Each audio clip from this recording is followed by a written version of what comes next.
So it's 6 o'clock, which means it's time for us to start Rise and Shine with Peter Ndoro and Asanda Beda. Thanks for tuning in. We'll tell you what's coming up in the program in a short while, but we begin with the day's news as we say good morning to you, Onele Nsinsi. It's 6 o'clock. SABC News. The African Perspective. Well, good morning, Peter, and a very good morning to our listeners. The World Health Organization's call to countries to mitigate the health funding experienced in 2025 is to opt for what they termed an innovative financing. The world body says the financing is not a one-size-fits-all and would depend on the specific country. However, Africa's Regional Director, Dr. Muhammad Yaqub Janabi, said he has seen ministers of health changing priorities.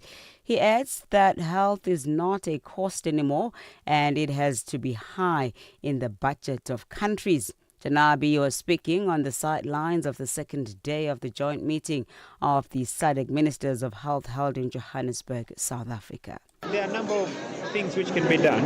Debt for health swaps. You know, the amount of money the continent is paying in servicing debts which we took from the Northern Bloc. In some countries, I can combine the education and health. Still, the money they are paying for servicing is higher. So we need to discuss with our partners in the Northern Bloc the debt for health. We have to bring the private sector in the play, the civil society, the philanthropy. It cannot be things like local manufacturing. We encourage all the governments. The political commitment is there, but they should look also on the business part. A medical charity in Sudan says 28 people have been killed in an attack by the paramilitary rapid support forces in Mastariha in the North Darfur state. The Sudan Doctors Network said the only health center in the area was destroyed in the attack. Local media says the RSF has targeted a tribal leader who had switched his loyalty from the RSF to the army. Local reports say he escaped the attack. President Cyril Ramaphosa has welcomed the return of the South African men who were trapped in Russia. Out of the 17 men, 4 are already back in the country, while 11 will be on their way home soon to remain in Russia, with one in a hospital in Moscow, while the other one is being processed before finalizing his travel arrangements. Kylie Shekumalo reports. The group was lured into the battle lines between Russia and Ukraine by local elements that remain under investigation. The South African authorities are working closely with their Russian counterparts. President Ramaphosa has expressed his gratitude to President Vladimir Putin. The South African embassy in Moscow will continue to monitor the individual that is still in hospital until he has fully recovered to travel. The investigation into the circumstances that led to the recruitment of these young men into mercenary activities is ongoing. Human Rights Watch says South African authorities have not adequately protected whistleblowers from violence and murder as they expose corruption within government and state enterprises. The organization urges the need for effective investigations to hold accountable those responsible and to deliver justice to the victims and their families. The Deputy Director at Human Rights Watch, Ashwani Budozi Solch. We've also seen in South Africa how there has been attacks against human rights defenders and whistleblowers. And case in point is the murder of the whistleblower for the Matlanga Commission, but also there's also the murder of Pamela Mabidi, the community activist and whistleblowers. And so this shows you the government has failed to protect those who are also coming out against other forces. And lastly, U.S. President Donald Trump has said his administration has delivered what he called a turnaround for the ages in the first year of his second presidency. In his annual State of the Union address to Congress, he described last week's ruling by the Supreme Court that he'd exceeded his powers by introducing sweeping tariffs as unfortunate and disappointing. However, Trump told Congress that America was back bigger, richer, and stronger than ever before. Today, our border is secure, our spirit is restored, Inflation is plummeting. Incomes are rising fast. The roaring economy is roaring like never before. And our enemies are scared. Our military and police are stacked. And America is respected again, perhaps like never before. For any news stories you'd like to share with us, please send us an email to newsroom@channelafrica.co.za or call us at +27 11 714 4459. Channel Africa News, I'm Onele Tsinsi. SABC News. The African Perspective. And coming up in your sports news this hour, FIFA boss very reassured about World Cup in Mexico despite violence, while Moroccan captain Romain Saz retires from international football. I'll tell you more at 6:30. From Africa's broadcast capital to the furthest corners of the globe, this is Rise and Shine, every weekday mornings on Channel Africa.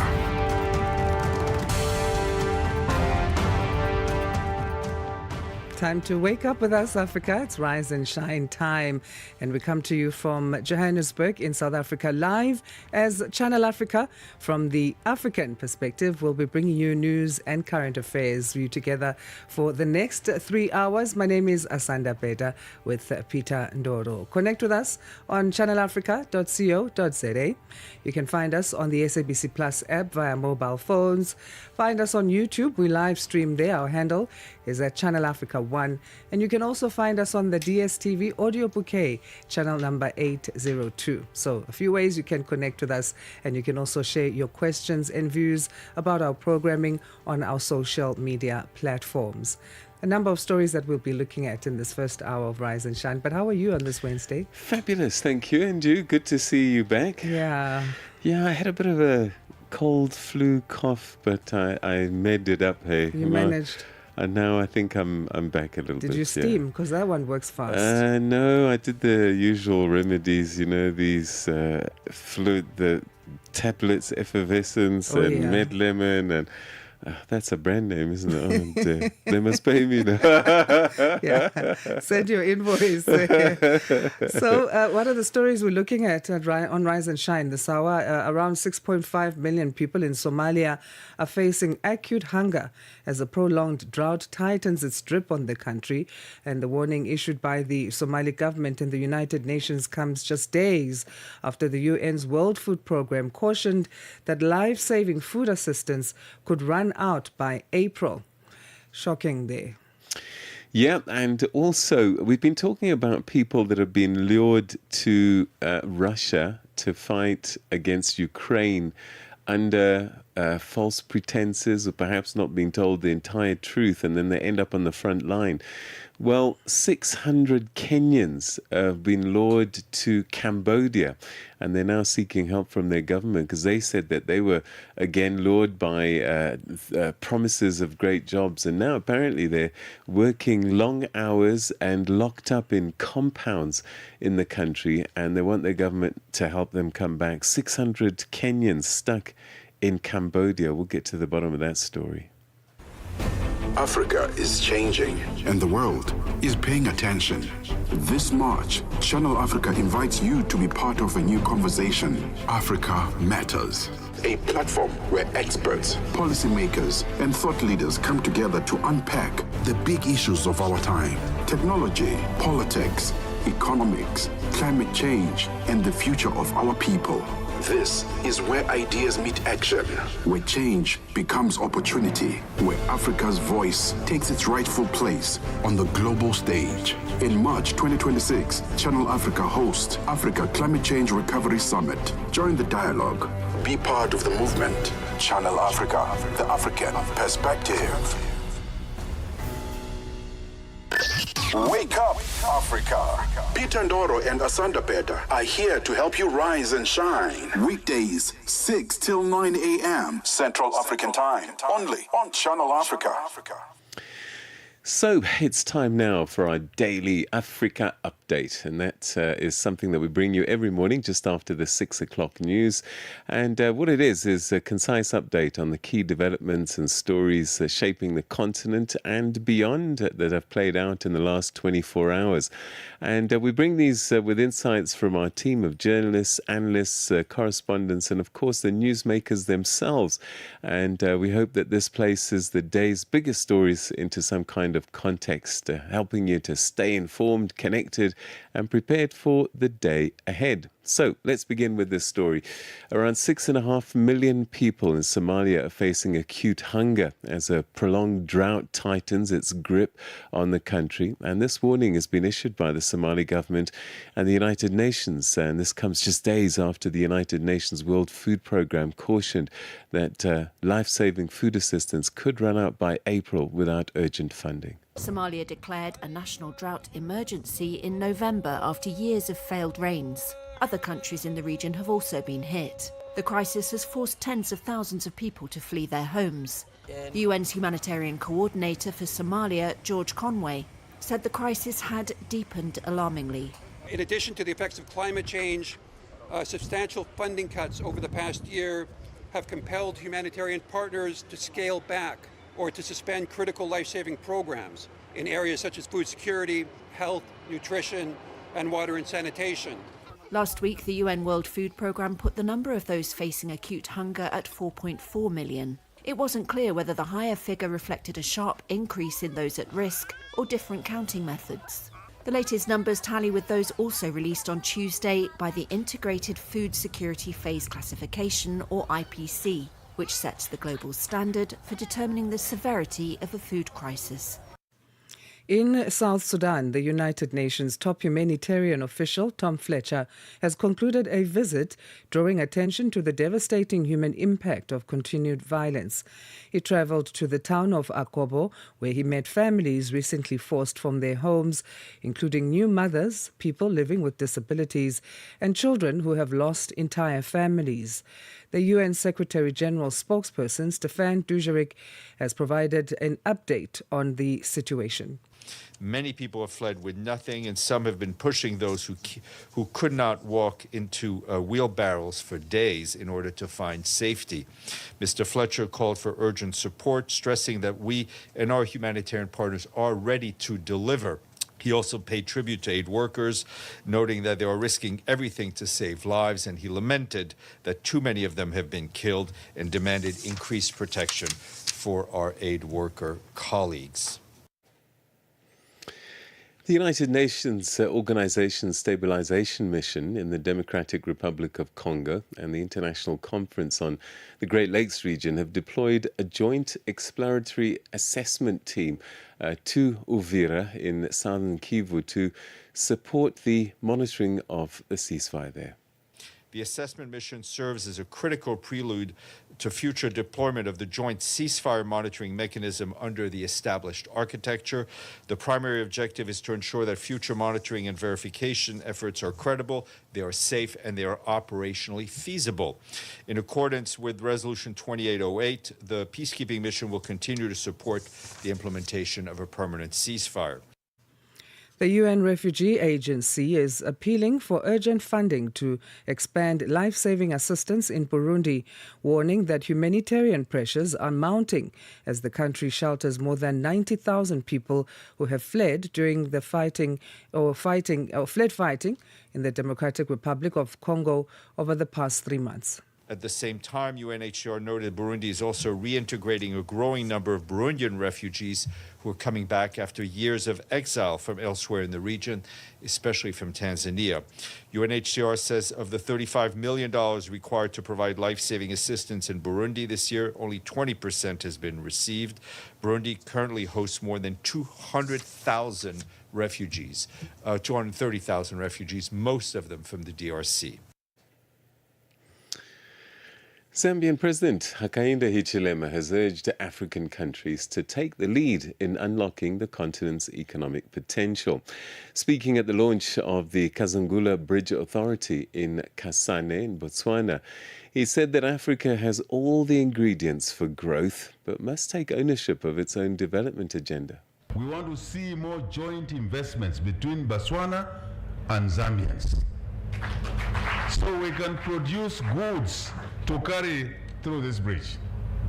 The factories must be owned by us.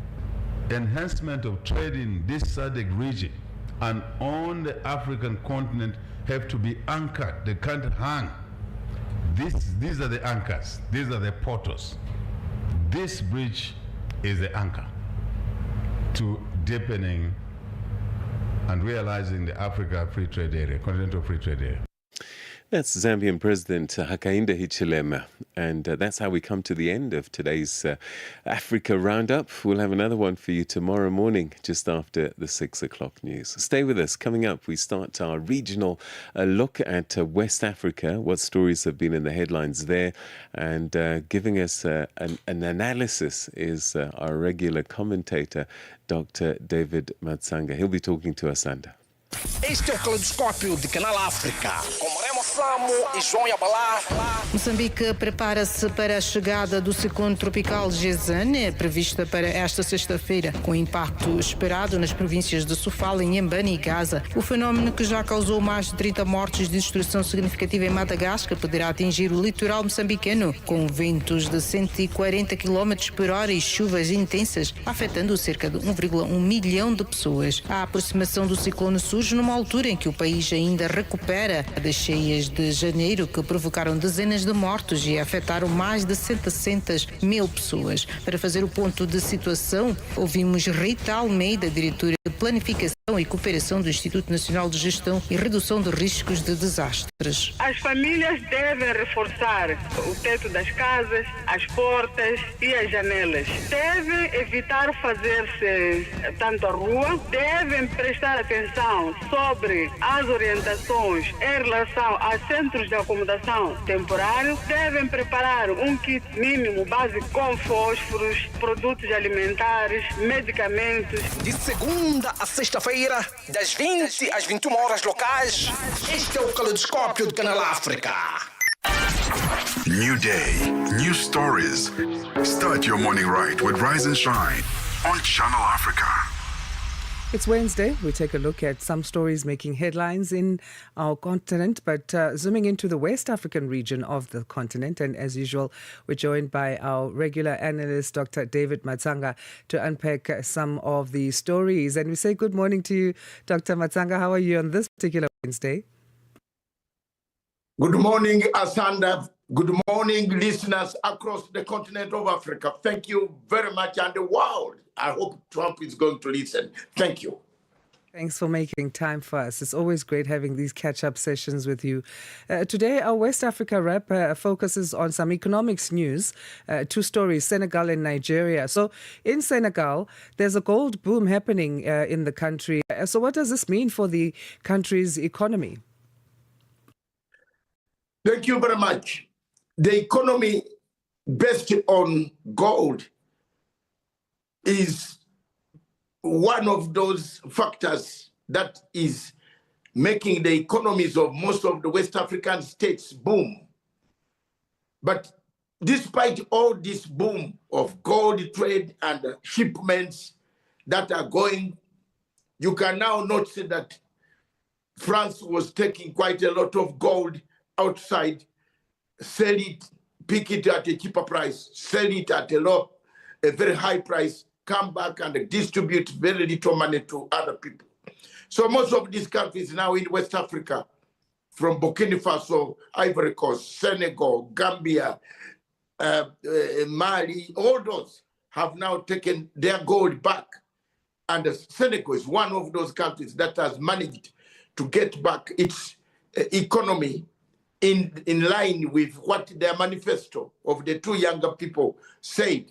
They will change and they will try to make sure that zero corruption, tolerate no corruption in the area, in the mining sector, no corruption in the economic sector. That's why you see the boom is coming. And also imports that are coming from other countries. You know, Senegal Dakar is the main anchor center for transatlantic trade, which you know very well. And therefore, some of this gold is going either in America, some is going into Europe. So I'm not surprised about that one. As you share the imports that Senegal relies on, they import heavily on fuel, on manufacturing goods. So what does this gold boost or boom mean then for its trade deficit? They managed to sort of close that trade deficit gap in 2025. Will we see the same thing happening as a result of this gold boom?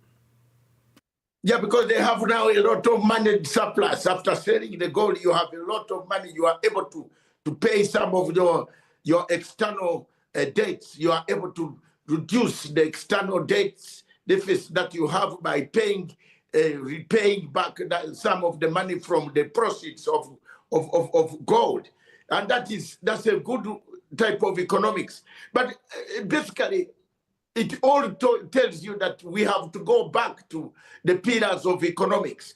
We have to go back. Why is the external debt so high? Why are people buying manufactured goods when we can manufacture? Why are we buying manufactured goods from where? You see, most of the manufactured goods are coming from either America or Europe or China. Why can't we? All it boils back to the Africans themselves, to the states in ECOWAS themselves, to start trading with each other to reduce these payments going into to boost the bank accounts of the Western Hemisphere. We should boost our own bank accounts on the continent. Then in Nigeria, the country is expected to cut its repo rate. It's set to be its biggest cut since 2020. What is contributing to this? It's again the type of trade that is taking place, despite the fact that Nigeria is littered with so many. I think this is one of the only one of the news, 2 or 3 items of this year have had something nice coming out of this big country with a population of 250 million people, but doing wrong things all the time. This is very good news. And for me, I give a credit where it is due. I am happy to see whether those interest rates or the cutting down will reflect to the local people on the ground. Because the local people on the ground in Nigeria, the people that I interact with a daily basis, those who phone me every day about Nigeria, I receive over to almost 1,000 telephone calls. People saying, what is going on here? This is happening here, that is happening. I hope this type of cuts will reflect down to the local citizen, the citizen on the ground, the people that we call the real people, the real sufferers, those who need the cuts to reflect down to their home states so that people are able to put food on the table. That is a welcome sign of some sort of good news coming out of Nigeria. Also in economic news, Ghana and Burkina Faso, they've signed about 8 new bilateral deals. One of the major deals that they're signing is when it comes to trade between the two countries. Ghana and Burkina Faso trade in tomato imports. And the latest incident that necessitated this was tomato traders being shot at the border by insurgents who were trying to get into the country to trade in those the tomato market. So one of the talks is that there needs to be some security along the borders so that trade can happen effortlessly or can flow into both the countries. You know, Burkina Faso is my favorite. Those 3 countries are Matanga. If you add the name Burkina Faso Matanga, Niger Matanga, and Mali Matanga, I like the way those young people have actually handled the situation. The growing of tomatoes. In fact, Burkina Faso, it can export more tomatoes. If Nigeria was happy, was a good place, they could give them more tomatoes. The growing, the tomatoes growing, the growth, the farming and the growth of tomatoes, the growing of farms that have come as a result of the inputs, or agricultural inputs, the tractors and the seeds. The general there has concentrated on buying seeds, cabbage seeds, carrot seeds. But I have seen it physically. You see them being shipped if you go to the port in Ghana, in Lome, anywhere, going to Burkina Faso. So the trade has got a bumper harvest under the irrigation schemes, which new methods of irrigation are producing food for those people. And therefore, it is a booming business. The only thing that is coming is that the security between the borders, as you know, that is an area infested with Boko Haram, insurgents, ISIS, Al-Qaeda, around that area. But one of the points that I want to make, Asanda, is that I see Ghana actually going towards these AES countries, Sahel countries. I think it might not be long before Ghana says, hello, I think we are together. Because these three countries are similar to what Ghana has.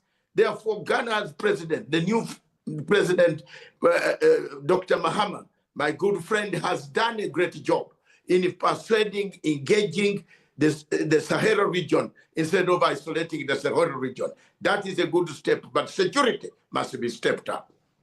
What are the other major areas that these bilateral deals will be touching on? We'll be touching on transport, which you know very well. The Burkina Faso has got its own passport now. They have the passport. They left ECOWAS. They will touch on bilateral trade, including custom-free entry points. It will touch on transport infrastructure, reconstruction. There's a lot of reconstruction in Burkina Faso taking place. In fact, I'm going there in the next 4 days. I will be in Burkina Faso, seated in Ouagadougou. And I hope by next week you'll find me there and interview me live from that place. So there is quite a lot of things that are taking place in that place. So the trade, and to capture all this, Africa trade, free trade, the headquarters are in Ghana. Therefore, we need to use this custom-free entry. That's a bilateral. God, bring your goods, sell, go back. We are the same people.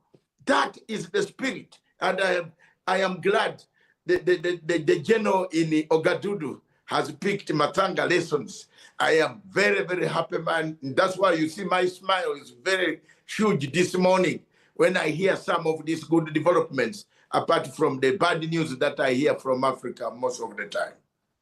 Also in Ghana, the country has taken a move to change the name of its main airport. It was named after a coup leader, Kotoka International Airport. It's now going to be Accra International Airport. Varying views on this. Those who are for are saying it's great because then it gives Ghana neutrality when it comes to how it's viewed in its political history. And then others saying, but what about the coup leader's legacy? What are your thoughts? Is there any coup leader who has a legacy? Very few of them have legacy. One of the coup leaders who has a legacy is Rawlings. And I am very happy that President Mahama has thought about that. I'm very happy. These are the people in Africa where this is a country where you can go and sit with a president of the country. He calls you, gives you even 10 minutes. But you tell him 1, 2, 3, 4, 5 points. He takes them up. People have been complaining about this airport. A man just woke up with a gun and threw out people. Why do you give this person a name that every time some of us who miss that Pan-Africanism? In fact, for me, I had said, name it Kwame Nkrumah Airport. Like we have named Mugabe Airport. We have named Nyerere Airport. We have named South African Airport. We have named it, we removed it from that, I don't want to say, and we named it from the man who fought Oliver Tambo Airport. I like to stay near the airport because I don't want to carry my suitcases into town. That airport, we have named it Moi International Airport, Kenyatta International Airport. Look, we have everywhere in Africa, people are honoring their heroes who did good, who fought. I had actually fought so hard to make it named Kwame Nkrumah International Airport because everywhere you go in Ghana, the first thing you think about is the word Kwame. Kwame. And you walk very proudly how this guy liberated most of us in Africa. I wish we had listened to him. We would not be begging the Mr. Trumps of the West of the Atlantic Ocean. We would be far. So this was a good example of naming it after and renaming it Accra International Airport. I am happy. And thank you, Mr. President. Wherever you are, I will send you this clip after the talk. You listen on that one. This is it. This is in Africa. This, where you feel happy. The president has listened. Some presidents in Africa, they think they know everything. You leave it to God. And I walk. You know, the Bible says, Asanda, if they don't take your knowledge, pick the dust. Go. Right. Paul was one of the few people who preached. In all the books of the Bible, Paul wrote letters, small letters, wrote from the point of pain. I've written on African issues, Asanda. Some of them pain me. I've written on Congo. Now they have started killing each other. I've written, look, what can I do? But this one gives me strength to work voluntarily, to push for a better Africa. That is very good for me. Dr. Matsanga, thank you so much. It's always great catching up with you. We'll be touching base with you next Wednesday. Enjoy the rest of your week. Yeah, thank you very much. And keep going. You can see my flag here. People are doing very well. I did not stop them from dismembering it. I stood by this country. From 1998, I said, no way. You will not dismember it. And I want to thank Thabo Mbeki. He's listening down there, and Mama Delamizuma. We are the three people who opposed Mr. Obasanjo. Thank you. I am proud. Thank you, Dr. David Matsanga, joining us there for our West Africa rep. And he is a political scientist and conflict resolution analyst. 6:31 Central African time. Let's get our news headlines. Good morning, Onele. SABC News. Headlines. The African Perspective. Thank you, Asanda. A team of UN peacekeepers and officials from the Great Lakes Region bloc have arrived in Uvira in the Democratic Republic of Congo to prepare for a ceasefire monitoring mission. The strategic town in South Kivu province was previously held by the M23 rebels. The World Health Organization's call to countries to mitigate the health funding experienced in 2025 is to opt for what they termed as innovative financing. And US President Donald Trump has said that his administration has delivered what he called a turnaround for the ages in the first year of his second presidency in his annual State of the Union address to Congress. Channel Africa News, I am Onele Nzinzi. SABC News. Headlines. The African Perspective. So we got a snippet of what might come in the sports bulletin just after 6 o'clock. But right now it's time to find out what has been happening in the world of sport. Good morning to you, Musibudi Makura. Sports on Channel Africa. The African Perspective. Thank you so much, Peter. A very good morning from the sports desk. We'll start with what happened overnight in the UEFA Champions League. Alexander Soloth struck his first Champions League hat-trick as Atletico Madrid beat Club Brugge 4-1 to reach the last 16 last night. The USA's international Johnny Cardoso restored Atletico's aggregate lead with a rasping strike early in the second half, and Soloth then sealed victory with 2 late goals at the Wanda Metropolitano. Now, Diego Simeone's side, ending a 3-game winless run in Europe, now await either Tottenham Hotspur or Liverpool in the next round of the UEFA Champions League. Meanwhile, Newcastle United sealed their place in the Champions League last 16 for the very first time after a 3-2 win over Qarabag, completing a 9-3 aggregate triumph. Newcastle will face either Chelsea or Barcelona in the next round of the competition. Now, FIFA boss Gianni Infantino says he's very assured about Mexico's hosting of games in the Football World Cup in his first comments on the violence triggered by the killing of a drug cartel leader. Now, Mexico is one of 3 host countries for the June 11 to July 19 World Cup, along with the USA as well as Canada. The country as a whole, but particularly Guadalajara,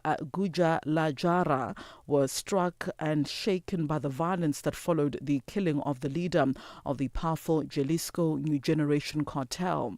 At least 74 people were killed during the operation. This to capture him at a ranch near Guadalajara, and subsequent clashes between the security forces and the suspected cartel members. Now, only one was a civilian, according to the government, but residents and tourists alike were left scrapping for cover as a cartel gunman blocked roads in 20 of Mexico's 32 states, as well as torched vehicles and businesses. Now, the city, which is the capital of Jalisco State, will host 4 group stage matches at this year's FIFA World Cup. Onto the story now. Former Morocco captain Romain Saez has announced his retirement from international football at the age of 34, bringing to an end a career that spanned more than a decade and also helped redefine the country's standing on the global stage.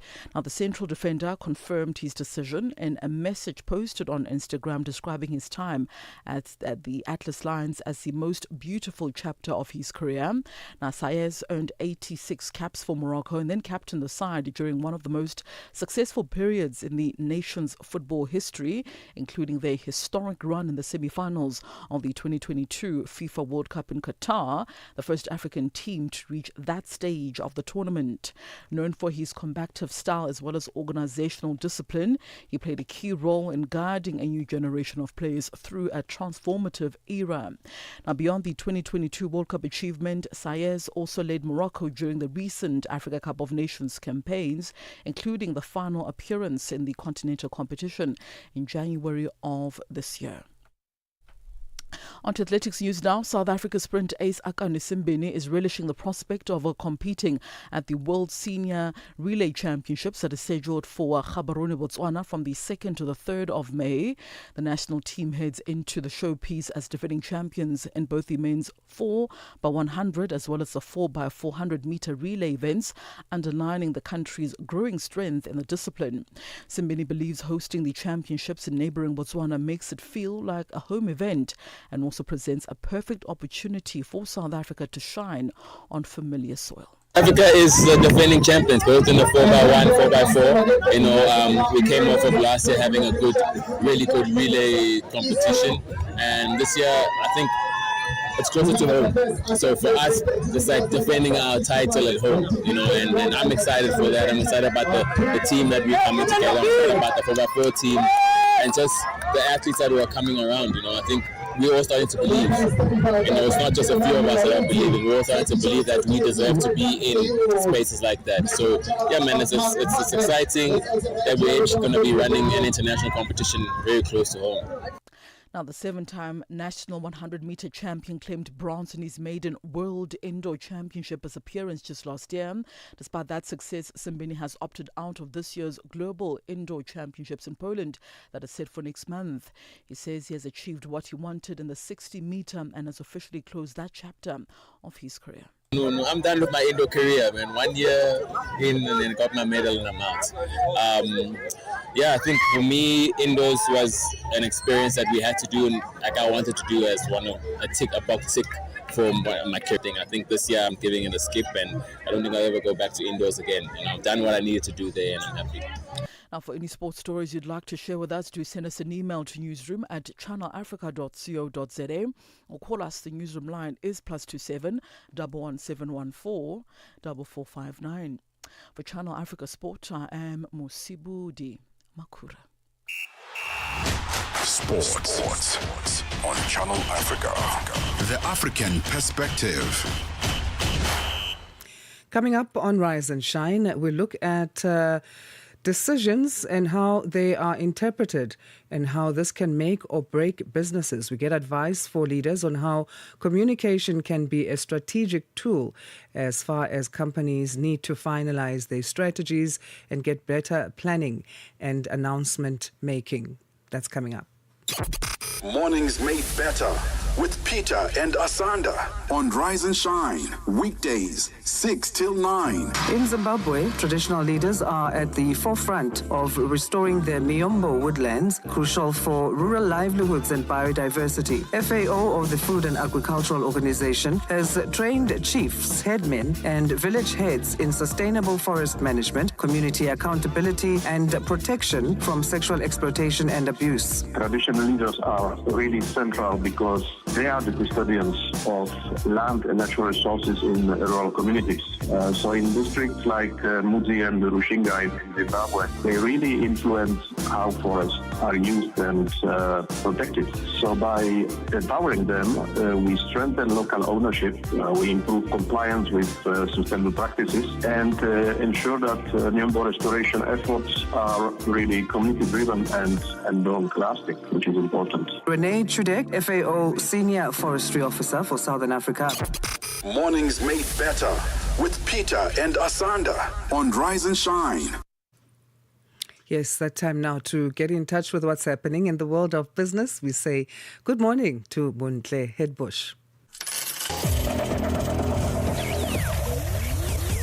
Business news on Channel Africa. The African perspective. Thanks, Asanda, and a very good morning to you and our listeners. Our top story, South African Finance Minister Enoch Godongwana will take the nation into his confidence today as to how National Treasury plans to raise additional revenue, allocate its limited resources to many of government's priorities, balancing between the social wage and infrastructure spending, and whether it's still on track to whittling down the nation's sovereign debt and, importantly, the annual debt service costs. According to PwC, SARS has reported higher than expected revenues coming in on a monthly basis, which may result in National Treasury's original revenue target being exceeded in the 2025-26 fiscal year. Carl Mandy, PwC Head of Tax. There's a good chance that the 20 billion rands worth of tax increases that were penciled into last year's budget for this year will not go ahead, or at least not go ahead to that same extent. So we're pretty hopeful that we will see some relief insofar as PRT is concerned for fiscal drag, hopefully full relief, but at the very least partial relief. And we'll have more on that budget during the course of this morning. The Human Sciences Research Council of South Africa hosted the 10th Africa Unity for Renaissance Conference under the theme Harnessing Digital Technology and Artificial Intelligence for Sustainable Development in Africa. The gathering brought together policymakers, researchers, and industry leaders to examine how digital innovation and artificial intelligence can accelerate sustainable development, stimulate economic growth, and strengthen peace and security across the continent. The Secretary General of the African Continental Free Trade Area Secretariat, Wamkele Mene. The theme that you have chosen is particularly relevant. With the ongoing geo-economic fractures, the weaponization of tariffs, and the weakening of the multilateral trading system, Africa's trade prospects reside in the AfCFTA.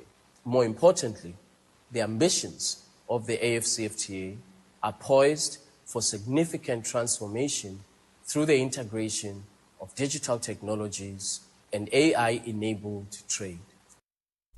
Government employees affiliated to the Congress of South African Trade Unions, COSATU, demonstrated outside the Government Employee Medical Scheme offices in Bombela in the Mpumalanga province yesterday. They were protesting against a medical aid contribution hike of 9.8%. The members are calling for medical aid scheme to reverse the increase.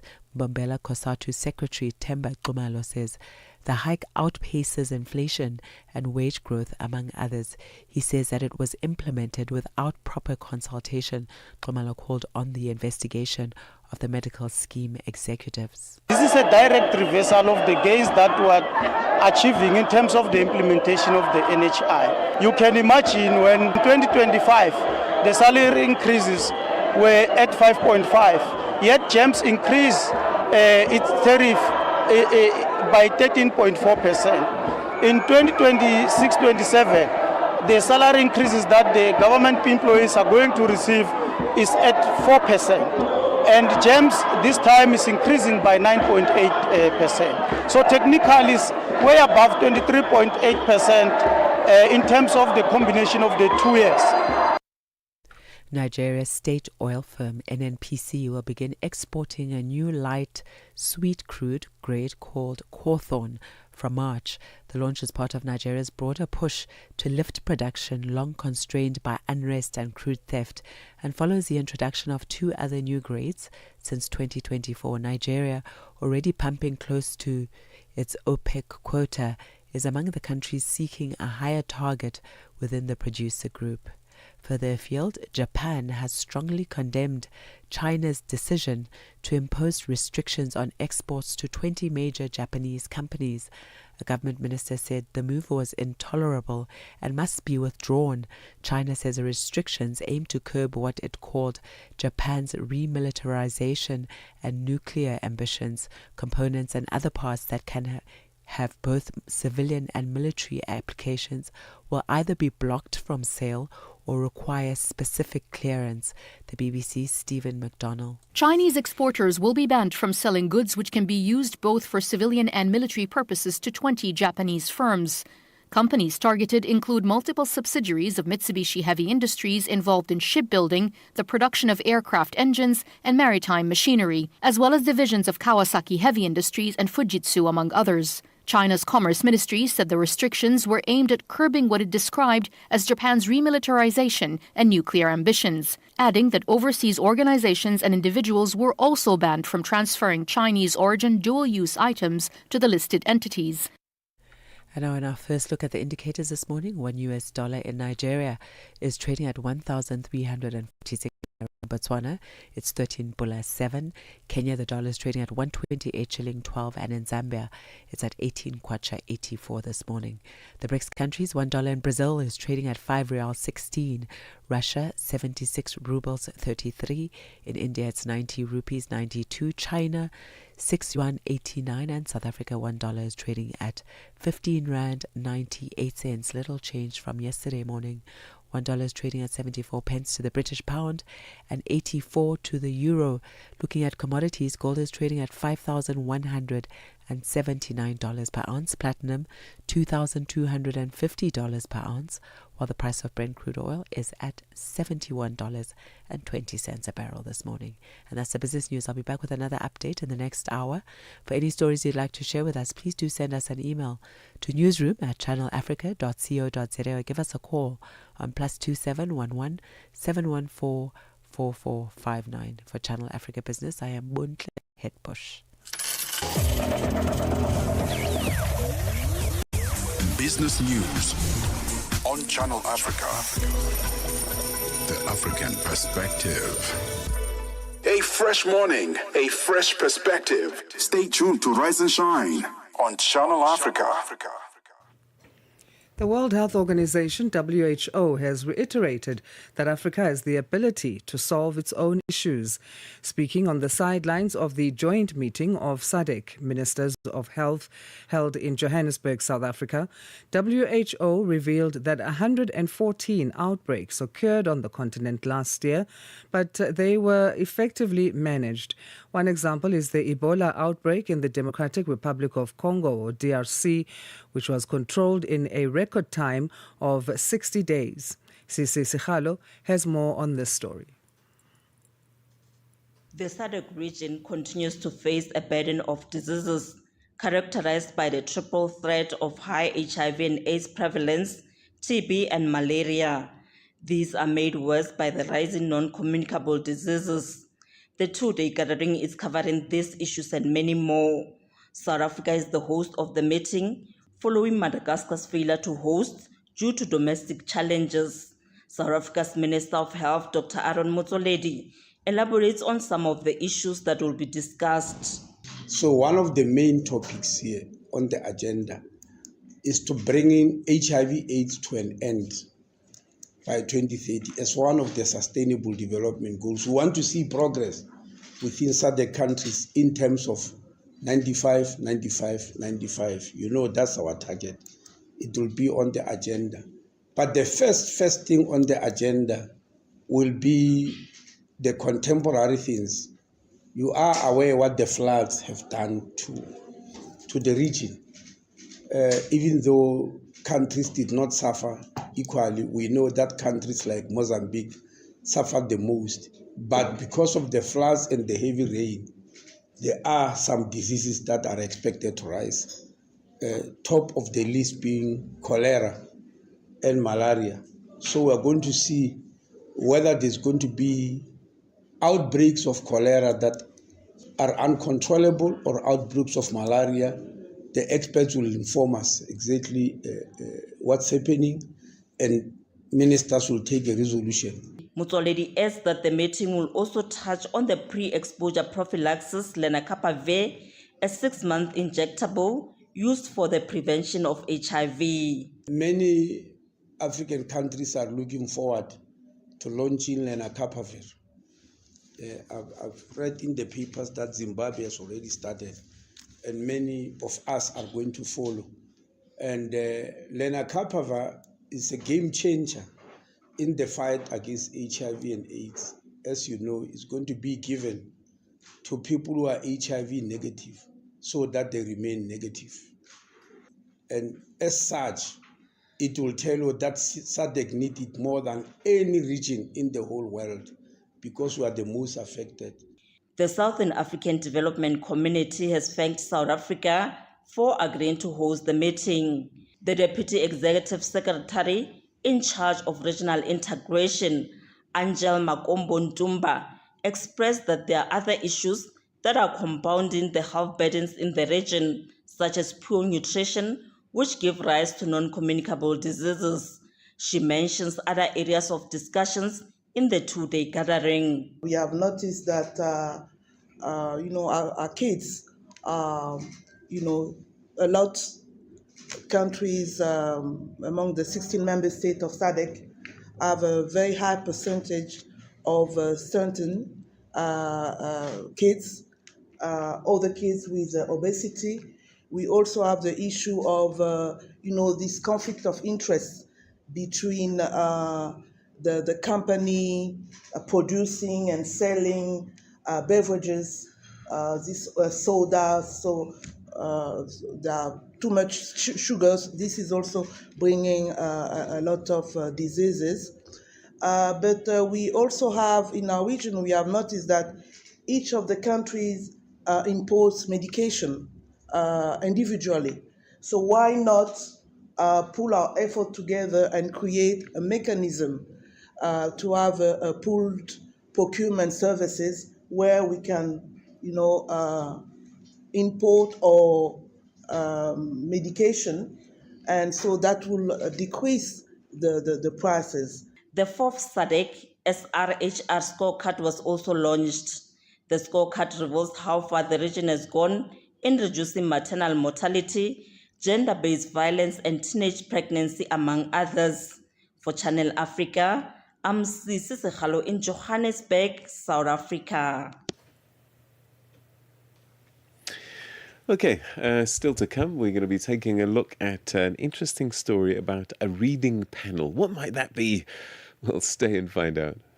Africa at Play with Neto and ETO Chemane. Lelitla, talk to us about your relationship with your father, Coach Pitso. What is this one thing that he said to you that is still stuck at the top of your head? Coach Pitso and our mom, Moira Tlhagale, have always told us that whatever we do in life, we must do it to the best of our abilities and represent our family well. But the big thing is do what you love and do it with all the passion that you have. And I think we see it in both their work. I mean, my mom mom has done a really good job with placing Coach Pitso in different clubs around the world, and she's negotiated contracts, and she's showing that as a woman you can also do work that is seen, and you can also get respect from men in a male-dominated space. And I think my dad has also shown that you must never underestimate the Black African man. Lelintle Musimane, a South African communications and digital media professional. Lelintle is also a daughter to a great mentor when it comes to the game of football, Coach Jingles Musimane.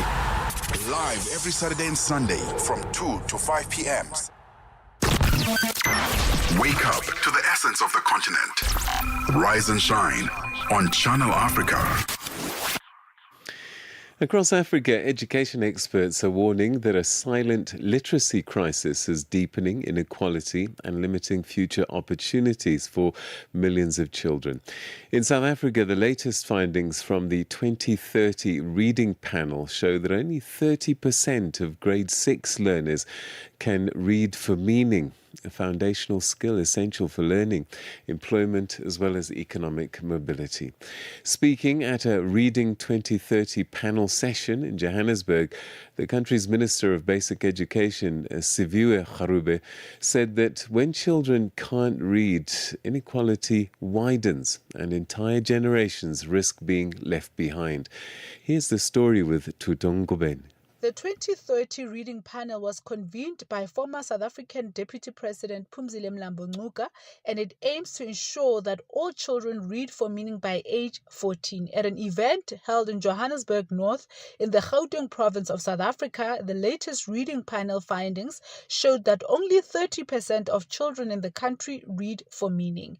The meeting brought together education experts, policymakers, and partners working towards the country's goal of ensuring all children can read for meaning by 2030. Mlambo-Ngcuka says they are concerned by the number and says resources are needed to address this challenge. The fact that we are still reaching just 31% is obviously a concern. So the more that still has to be done suggests that we should be reaching a much higher number of children. We actually need a plan for reading that is financed. We have a plan now. So that is a plus, but we don't have enough money to implement that plan effectively. So that's a gap that we still have.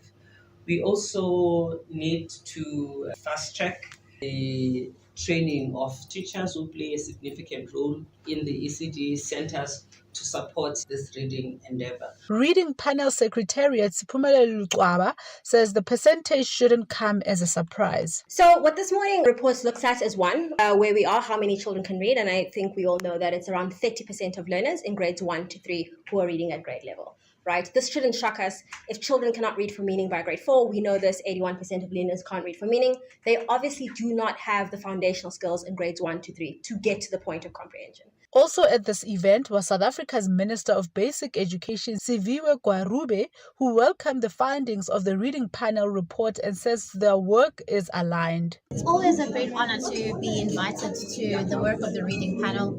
The work that they're doing very much aligns with the priorities of the department that says we've got to strengthen the foundations of learning. And so this morning, the great reflection was that we are seeing that, in fact, it's not only just in South Africa where we are seeing a literacy crisis, but places like India. Also, there are many lessons that we can be learned from our strategies. But also it was affirmed that our strategy on focusing on the foundations of learning is actually the correct one, because that's where inequality begins. And so I want to thank the reading panel for the work that they do in supporting us, whether it be as thinking partners or interventions in our provinces, or even just simply compiling a report that says, here are your weaknesses. Because in our view, a literacy crisis in a country is not something that government alone can resolve. It needs partners, and partners like the reading panel, business partners, academics who are all gathered here. Garube says inequality deepens when children cannot read. Because when children cannot read, inequality deepens, dropout rates rises, and economic immobility declines. And it affects the majority of poor Black South African children. And we are never going to undo inequality if we don't focus on this crisis. It means millions of children are going to be locked out of opportunity. I certainly don't want to be part of a generation of leaders who has sat by and done nothing. But when children read fluently, everything changes. Confidence grows, curiosity expands, and learning accelerates across every subject. Meanwhile, Dir Jingran, founder and executive director at Language and Learning Foundation, delivered the keynote address sharing his experience in his home country of India. Jingran says it's important to prioritize the change they want to see in the classroom to ensure that children can read. When I go to a reading class, it's the teacher reading a lot of the time. While actually anyone can learn to read only if they read. So one of the things is that how can we change this? It's cultural also for us. So how do we ensure that children are actually reading? They've got eyes on the text and they're reading most of the time because only that will help reading. So these are big challenges. One thing that we are trying out, and I'm saying this is not something that's happened, is to prioritize what change we want to see in the classroom. As educators, as people who are provincial administrators, as minister, you would like to see classrooms transformed, right? For everything to change. But we've got to prioritize and say, let's take up these 3-4 things that should change first. Convener of the reading panel, Mlambo Nguka, has called on parents and caregivers to get involved in this initiative so as to ensure that their children are not left behind. For Channel Africa News, I am Tutongo Bene in Johannesburg. A fresh morning, a fresh perspective. Stay tuned to Rise and Shine on Channel Africa. Good morning, Africa. If you've just joined us, we now enter the second hour of Rise and Shine. Coming to you live from our Johannesburg studios in South Africa is Asanda Beda and Peter Ndoro. Let's start you off with our news before we let you know what's coming up in this hour. It's 7 o'clock Central African time. Good morning to Onele Nzinzi. SABC News. The African Perspective. Thank you, Asanda. A team of UN peacekeepers and officials from the Great Lakes Regional Bloc has arrived in Uvira in the Democratic Republic of Congo to prepare for a ceasefire monitoring mission. The strategic town in South Kivu province was previously held by the M23 rebels, but they withdrew in January. Despite a peace deal brokered by U.S. President Donald Trump last year between Congo and Rwanda, fighting in the area has not fully stopped. The World Health Organization's call to countries to mitigate the health funding experienced in 2025 is to opt for what they termed as innovative financing. The world body says the financing is not a one-size-fits-all and would depend on the specific country. However, Africa's Regional Director, Dr. Muhammad Yaqub Janabi, says he has seen ministers of health changing priorities. He adds that health is not a cost anymore and it has to be high on the budget of countries. Janabi was speaking on the sidelines of the second day of the joint meetings of SADC Ministers of Health held in Johannesburg, South Africa. There are a number of things which can be done. Debt for health swaps. You know, the amount of money the continent is paying in servicing debts which we took from the Northern Bloc. In some countries, I can combine the education and health. Still, the money they are paying for servicing is higher. So we need to discuss with our partners in the Northern Bloc the debt for health. We have to bring the private sector in the play, the civil society, the philanthropy. It cannot be things like local manufacturing. We encourage all the governments. The political commitment is there, but they should look also on the business part. Senegal's Prime Minister Ousmane Sonko has unveiled a legislation that could double the maximum penalty for same-sex relations, making them punishable by up to 10 years in prison. Sonko tabled the bill in the National Assembly in Dakar after it was approved by the cabinet last week.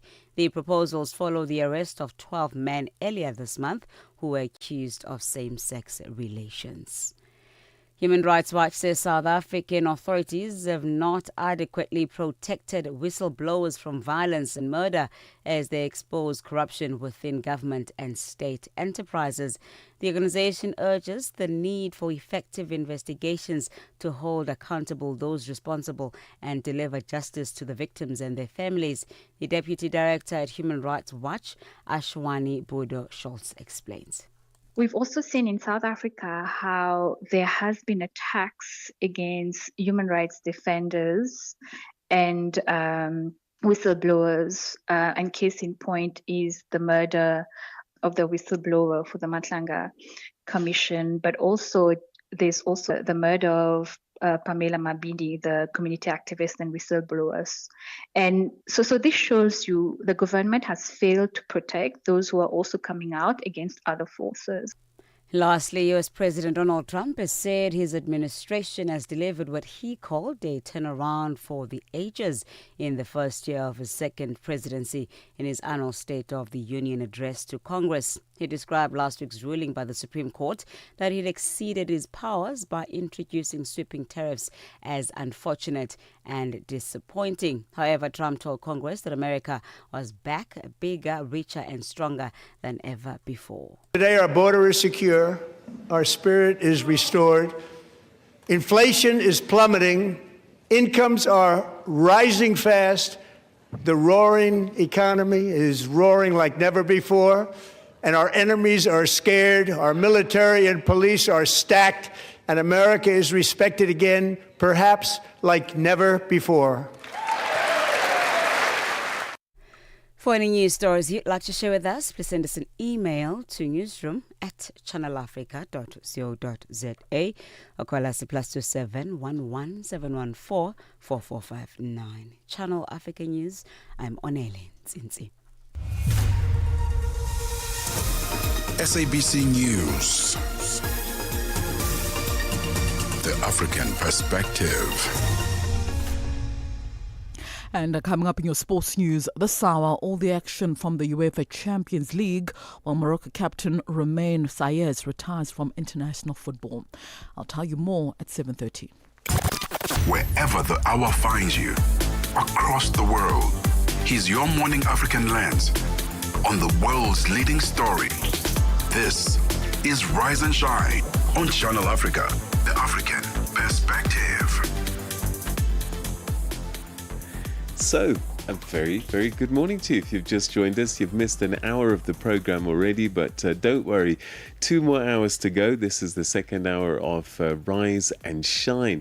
We're streaming live on the internet at channelafrica.co.za, and you can catch us also on your mobile phones. Just go to your app store, look for SABC Plus, that's SABC Plus, and then look for Channel Africa and, of course, Rise and Shine. The best way to start your news day, weekdays 6 to 9 a.m. Central Africa time. And you can also get us on your social media pages. Just look for Channel Africa and you'll probably find us there. My name is Ndoro.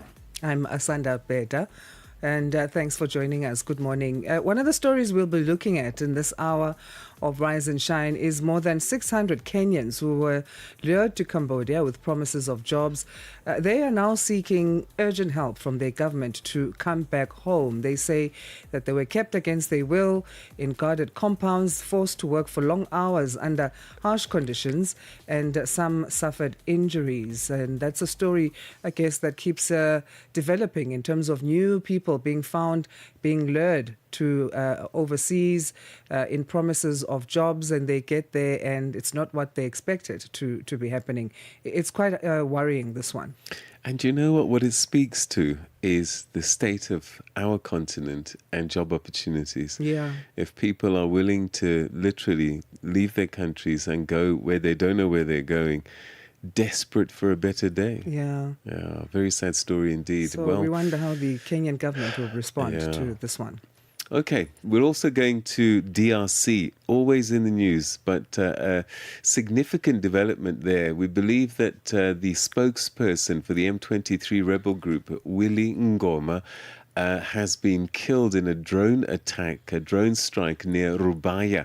We'll get an update there from one of our correspondents there, Didier Bayeye, this hour. Je, una jambo lolote akilini mwako? Je, una shauku kuhusu masuala muhimu? Na je, una maoni ambayo unataka yasikike? Kweli, hili jukwaa ni la kwako. Piga simu au tuandikie kwenda WhatsApp namba alama ya kujumulisha 2760552594 na tutakupigia simu. Mtangazaji wa habari zetu za Afrika Kusini mjini Johannesburg. Hivyo unaweza kuwa mshirika kwenye matangazo yetu. Sio mazungumzo tu, ni fursa yako ya kuchangia maoni yako na kushirikiana na jumuiya ya wasikilizaji wanaotamani mtazamo wako. Tufuate kwenye mitandao ya kijamii. Tembelea tovuti yetu www.channelafrica.co.za na uwe tayari kushiriki na kuchangia maoni yako kwenye Channel Africa. Channel Africa, mtazamo wa Kiafrika. Start your day informed, inspired, and entertained. Asanda and Peter bring you Rise and Shine. Weekdays, 6 till 9 a.m. Central African Time. The Democratic Republic of Congo is facing a fresh wave of uncertainty in its eastern provinces after the killing of M23 rebel group spokesperson Willy Ngoma in a Congolese army drone strike near Rubaya. The region, which is a key hub for the world's coltan supply, has seen heavy fighting despite ongoing ceasefire efforts mediated by Qatar. With rebels controlling large swathes of North and South Kivu, questions remain about the future of peace, regional diplomacy, and the humanitarian impact on civilians. Well, to unpack some of these issues and developments, we're now joined by political analyst Didier Bayeye. Didier, thanks very much indeed for joining us. Great to talk to you. Thank you so much, Peter, and good morning to you and to the listeners. So what do we know about this drone killing of M23 spokesperson Willy Ngoma? What does it mean, do you think? First of all, there are two main versions out there because I would say the official media in the DRC doesn't really report on such matters when it comes to anybody who's affiliated to M23. They do not comment, they do not report on the news, but other channels and other private channels have reported that Willy Ngoma is normal. And then one of the reasons, the two main reasons behind that is that one of them would be a military targeted drone strike around 2 a.m. of this morning. Okay, it was yesterday, apparently, but there are also some versions, some reports that it could be some misunderstanding amongst themselves, as it seems like at some point Willy Ngoma made a public appearance and commenting against atrocities that M23 was making there in the eastern part of the DRC. So the real version, it's really not confirmed, considering the fact that not even his remain has been shown. However, a lot of messages of condolences, sad messages have been pouring from many people, including some of the leaders of the M23, as well as some medias in Rwanda. So what this could mean that when you say that would this compromise the peace process in the Democratic Republic of Congo, we are not too sure if this will compromise, because this could be, if we assume this is the airstrike from the DRC army, then this could be a strong message which the DRC government is sending to M23 to withdraw from its territories and to continue observing the peace process as it was signed in Doha and also in Washington.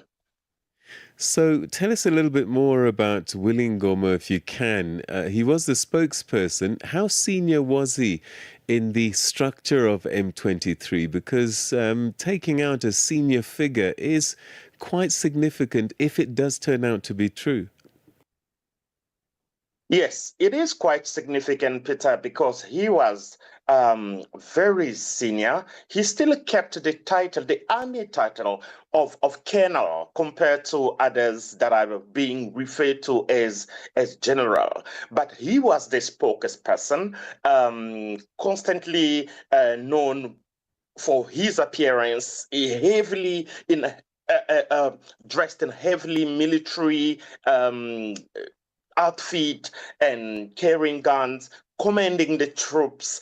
He was the lead of the M23 when it comes to the report on the ground. He was one of the first people at the time when the M23 would conquer some territories or localities. The very first senior person would kind of appear to make an announcement before the rest of the group could come to the place. He was very senior, and this is something that will definitely impact on the strength of M23, because if he's gone or he's been eliminated by the airstrike.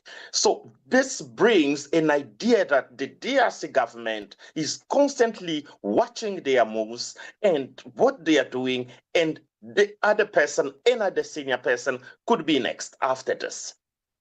So we're seeing the Congolese army using drones in this strike. What does this tell us about perhaps Kinshasa's evolving military strategy, evolving capabilities maybe even?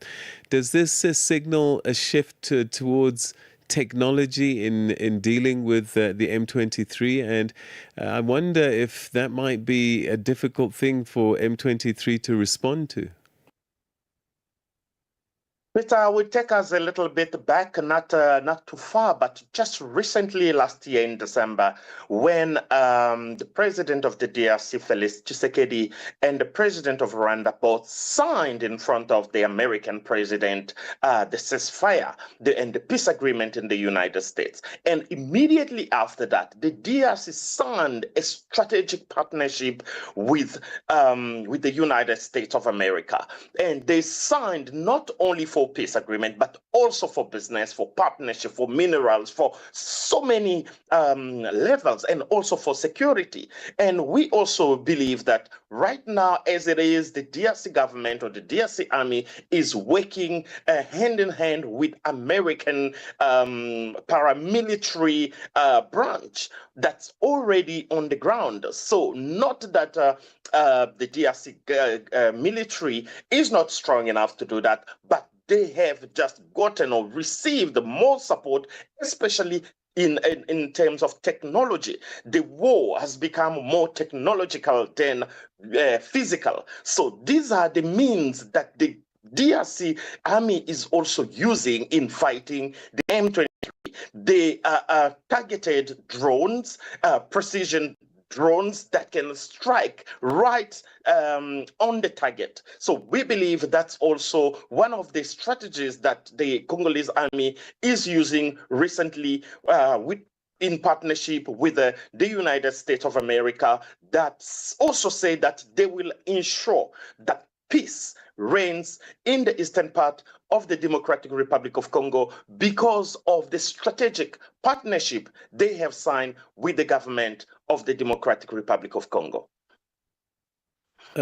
Beyond the military and diplomatic angles, I guess civilians continue to bear the brunt of some of this violence. What's the humanitarian situation on the ground at this time, particularly in North and South Kivu, especially given these incursions?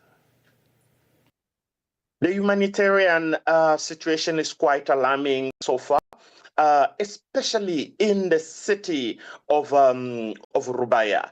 The city of Rubaya is the city that was occupied for a week or two by the rebel group M23, supported by RDF, the Rwandan army. And then they had to vacate this territory.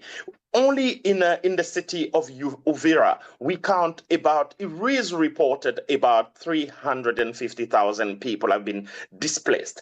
And these people are still fearing the comeback to their usual place of residence due to these atrocities, or they are not fully trusting that this part of the country, this city of Uvira, is entirely now under the control of the DRC forces. So due to this crisis that keeps causing a lot of humanitarian issues, it is paramount for peace to reign, for both parties to respect and obey the peace agreement, so that the civilian will stop paying for the high price. Because reports also suggest that sometimes the M23 will throw some bombs or missiles in densely populated area and blame each other.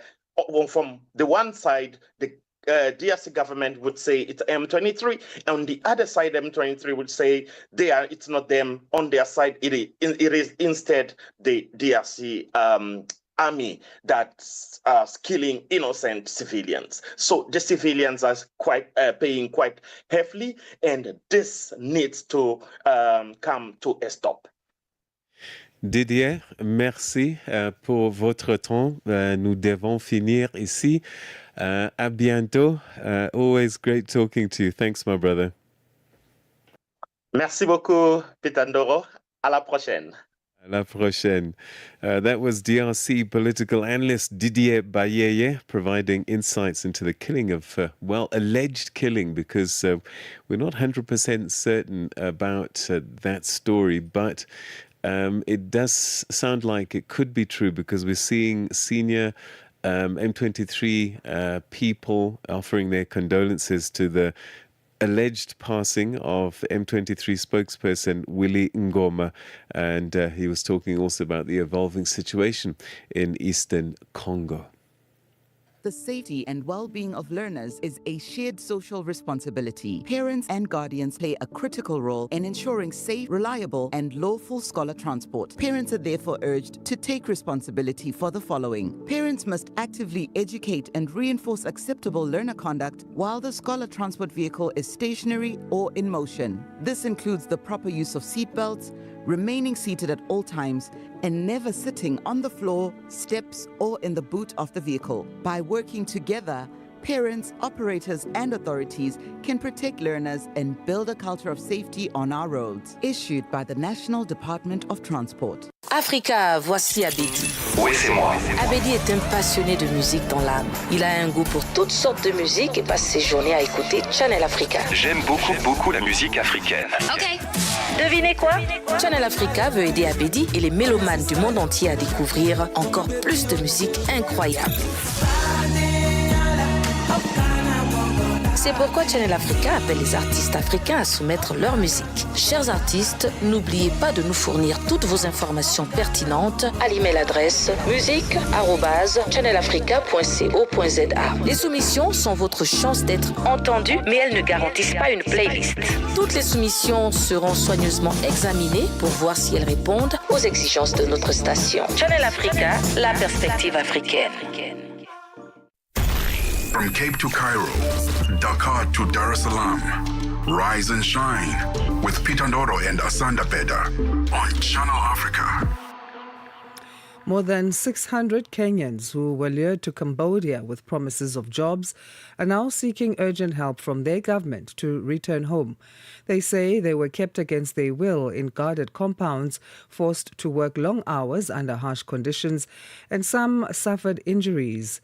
Cambodian authorities have rescued them, but the group says they cannot afford to fly back to Kenya and have turned to the courts for assistance. Our correspondent in Nairobi, Alex Kiairi, joins us live to explain the latest developments. Alex, good morning, and thanks for making time. Good morning. Yes, good morning once again. And yes, as just indicated, this case was filed by various groups representing the families of those people who were stuck in Cambodia and also in Myanmar, who were allegedly recruited by rogue agencies to go and work in those countries, but ended up in these centers where they were used to scam people across the world. And now this the rescue was compelled by the Kenyan government and also by the Chinese, who are said to have been some of the companies that are being used to recruit these people and leading these camps are allegedly Chinese and also Cambodian and also Myanmarese, which have been luring Kenyans and other Africans to go and work there, but end up in these camps. And after the rescue, most of the family members say that they cannot afford to pay for their flights back home, and hence they're pushing the government to ensure that they are brought back safely as indicated in the Constitution of Kenya. So how did they get there in the first place? Does it mean the recruitment companies paid for their flights and it was a one-way? Yes, what happens usually is that we have agencies that are registered in the country which claim to place Kenyans under the overseas placement jobs, job placements rather, but they end up in this agents who end up pushing them into this forced labor in other countries that are beyond the indicated in the recruitment of agencies promises. However, what happens is that they pay for their air tickets. They actually assist them in getting passports through our processes here. And once they land in these countries, now they start being forced to work under very deplorable circumstances and environments. And it only takes the intervention of the state to have them brought back. But usually it is a back and forth that mostly ends up in court or in protests in the country here in Kenya. What are they saying in terms of the conditions they've been living under? No, we know that they said they've been in enclosed compounds, some have been injured, and you mentioned earlier that they were forced to make scams. Yes, what happens is that once they land, this according to the report that we received from the returnees, once they land in those countries, their passports are taken away. Then they are now forced to go and work under these very bad conditions. Some of them are beaten, others are injured, but they don't get medical assistance in those countries because they do not have any insurance covers. So it's basically a very, very unfortunate and a situation where we're talking about human trafficking, and this usually makes it very difficult even for them to seek recourse because they do not have passports. Some of them passports have been taken away, and then others are a bit go there with underlying conditions and end up suffering the weather conditions over there. And even when the calamities, no one comes to the rescue. So for those who came back, claim that they were working up to 20 hours in a day, or sometimes it's 16 hours, but they do not even get sufficient food. So it's very, very unfortunate. So what are they asking the High Court to do? And realistically, what can be done to get assistance for them? Because as you mentioned, not only Cambodia is involved here, Burma is involved as well as China. Does that further then complicate the issue in terms of who takes the lead in making sure a solution is found?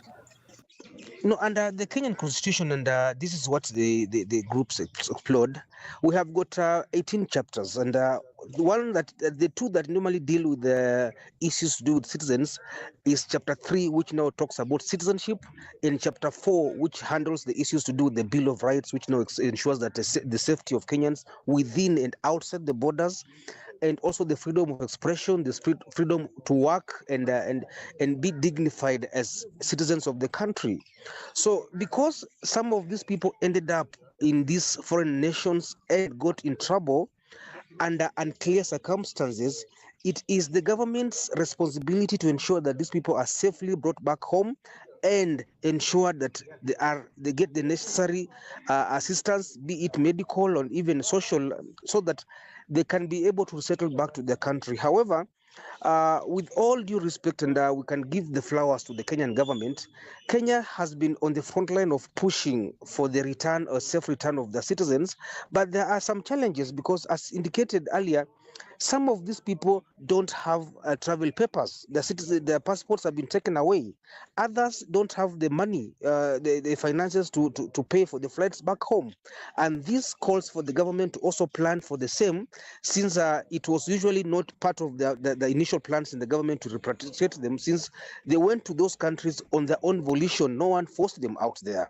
So it also takes time for the government to also ascertain the citizenship of these people, because as you know, we do border countries whose communities also end up in across the borders. Let's talk about, for example, the Somalis. The Somalis who are in Kenya, and those who are in Somalia, those who are in Djibouti, and even Ethiopia, are all one people, and it takes a whole process to ascertain their citizenships. So this in itself takes time, and this is what has compelled these human rights groups to go to the courts and push the government to ensure that they isolate and ensure that the Kenyans who are stuck in these foreign countries are brought back home safely, but also, of course, after following the due process. Yes, and that's the tricky thing about trafficking, because, you know, you lured into this, you do agree to go, and therefore the argument can be used that nobody forced you. You were not drugged. Exactly. You were very much aware Exactly. of what you were doing. So that will be a tricky one. So there's a February 28 deadline approaching, Alex. What are the risks then that these Kenyans, those ones who are rescued, are facing between now and that time if they're not repatriated in time? No, the government of Cambodia and also Myanmar, and as you know, there has been some conflict between Cambodia and Thailand. This is something that they have not really confirmed, because they say that as long as these people are in safe custody of the state, there is no specific deadlines for them to be repatriated back home. However, the Kenyan government says that it is working towards meeting this deadline and ensuring that these people return back home safely. But it will definitely take a concerted efforts involving regional governments and also the national and also county governments to ensure that the people who are being brought back home are actually Kenyans. And this in itself takes a process. Right. Let's see how that story develops. But thank you for the update, Alex. We appreciate it this morning. Thank you very much, and God bless. You too. Alex Kiare is Channel Africa's Nairobi correspondent with the latest on the more than 600 Kenyans rescued from scam centers in Cambodia. We understand Cambodia, China and Burma are involved in this.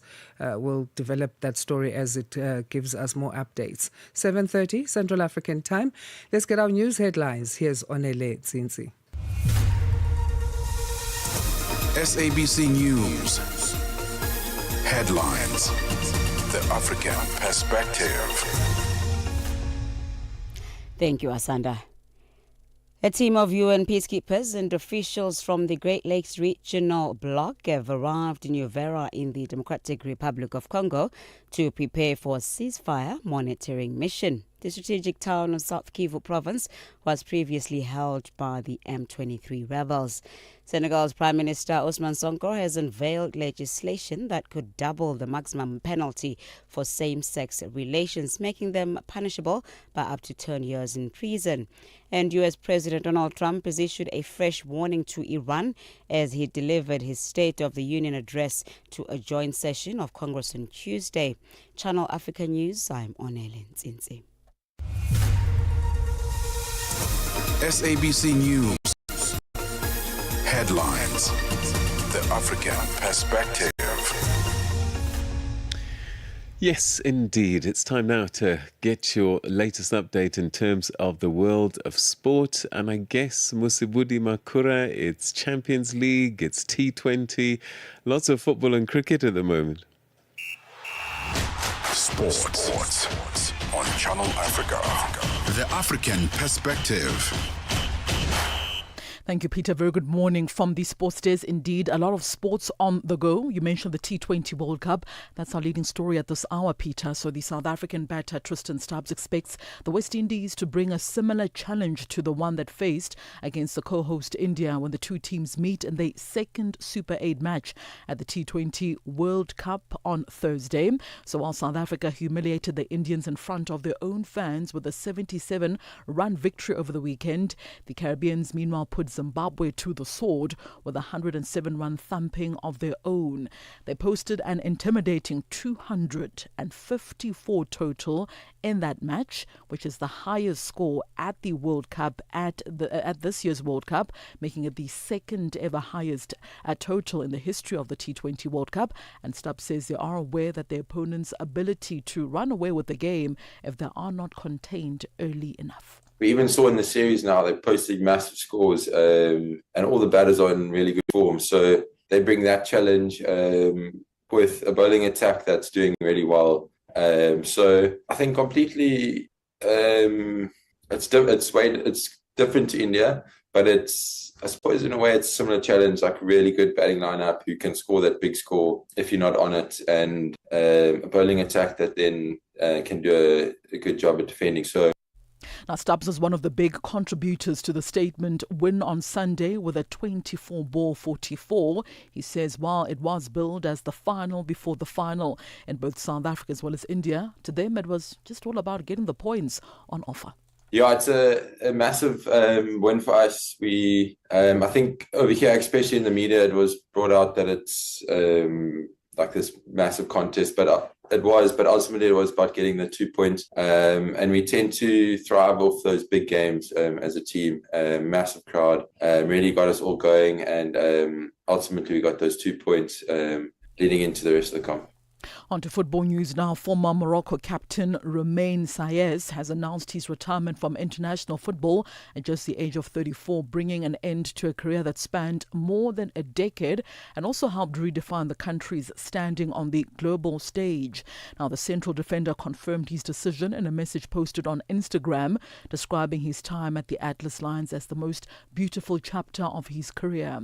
Saez earned 86 caps for Morocco and then captained the side during one of their most successful periods in the nation's football history, including their historic run to the semi-finals of the 2022 FIFA World Cup in Qatar, the first African team to reach that stage of the tournament. Known for his combative style as well as organizational discipline, he played a key role in guiding a new generation of players through a transformative era. Beyond the 2022 World Cup achievement, Saez also led Morocco during the recent Africa Cup of Nations campaigns, including the final appearance in the continental competition in January.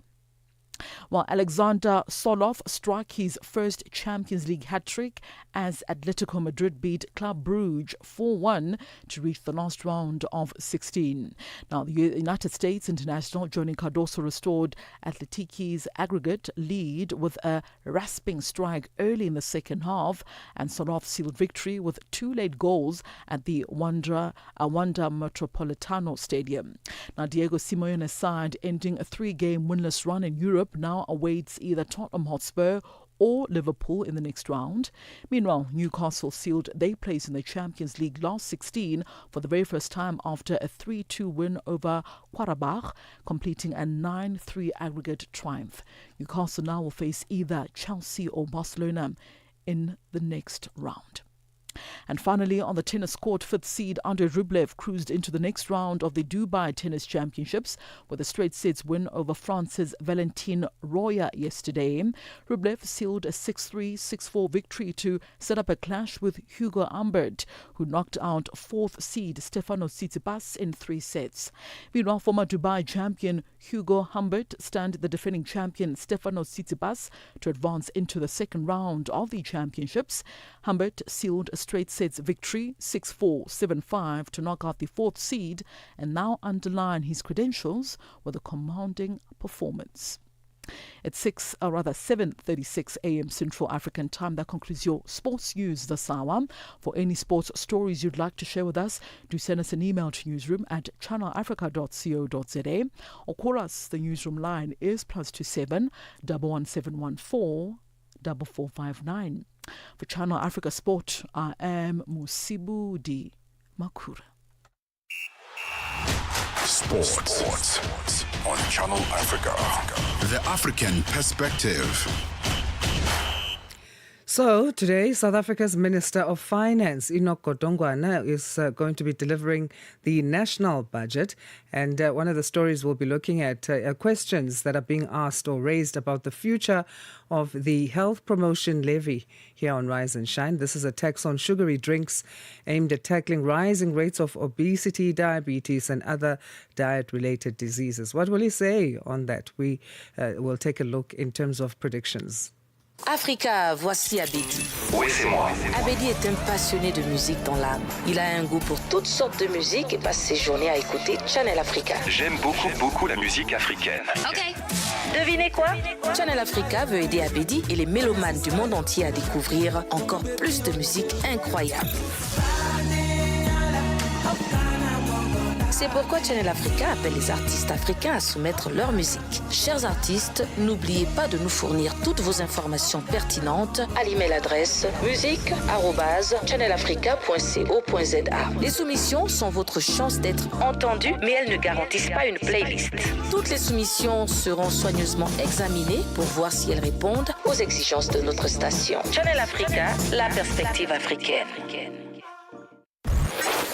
The voice of the continent, now online, with all your sports fixtures, lifestyle, and more. Let's get an update from the world of economics. We say good morning to Buntle Headbush with that news. Business news on Channel Africa. The African perspective. Thanks, Asanda. Good morning. Our top story this morning, South African Finance Minister Enoch Godongwana will take the nation into his confidence today as to how National Treasury plans to raise additional revenue, allocate its limited resources to many of government's priorities, balancing between the social wage and infrastructure spending, and whether it's still on track to whittling down the nation's sovereign debt and, importantly, the annual debt service costs. According to PwC, SARS has reported higher than expected revenues coming in on a monthly basis, which may result in National Treasury's original revenue target being exceeded in the 2025-26 fiscal year. Carl Mandy, PwC Head of Tax. There's a good chance that the 20 billion rands worth of tax increases that were penciled into last year's budget for this year will not go ahead, or at least not go ahead to that same extent.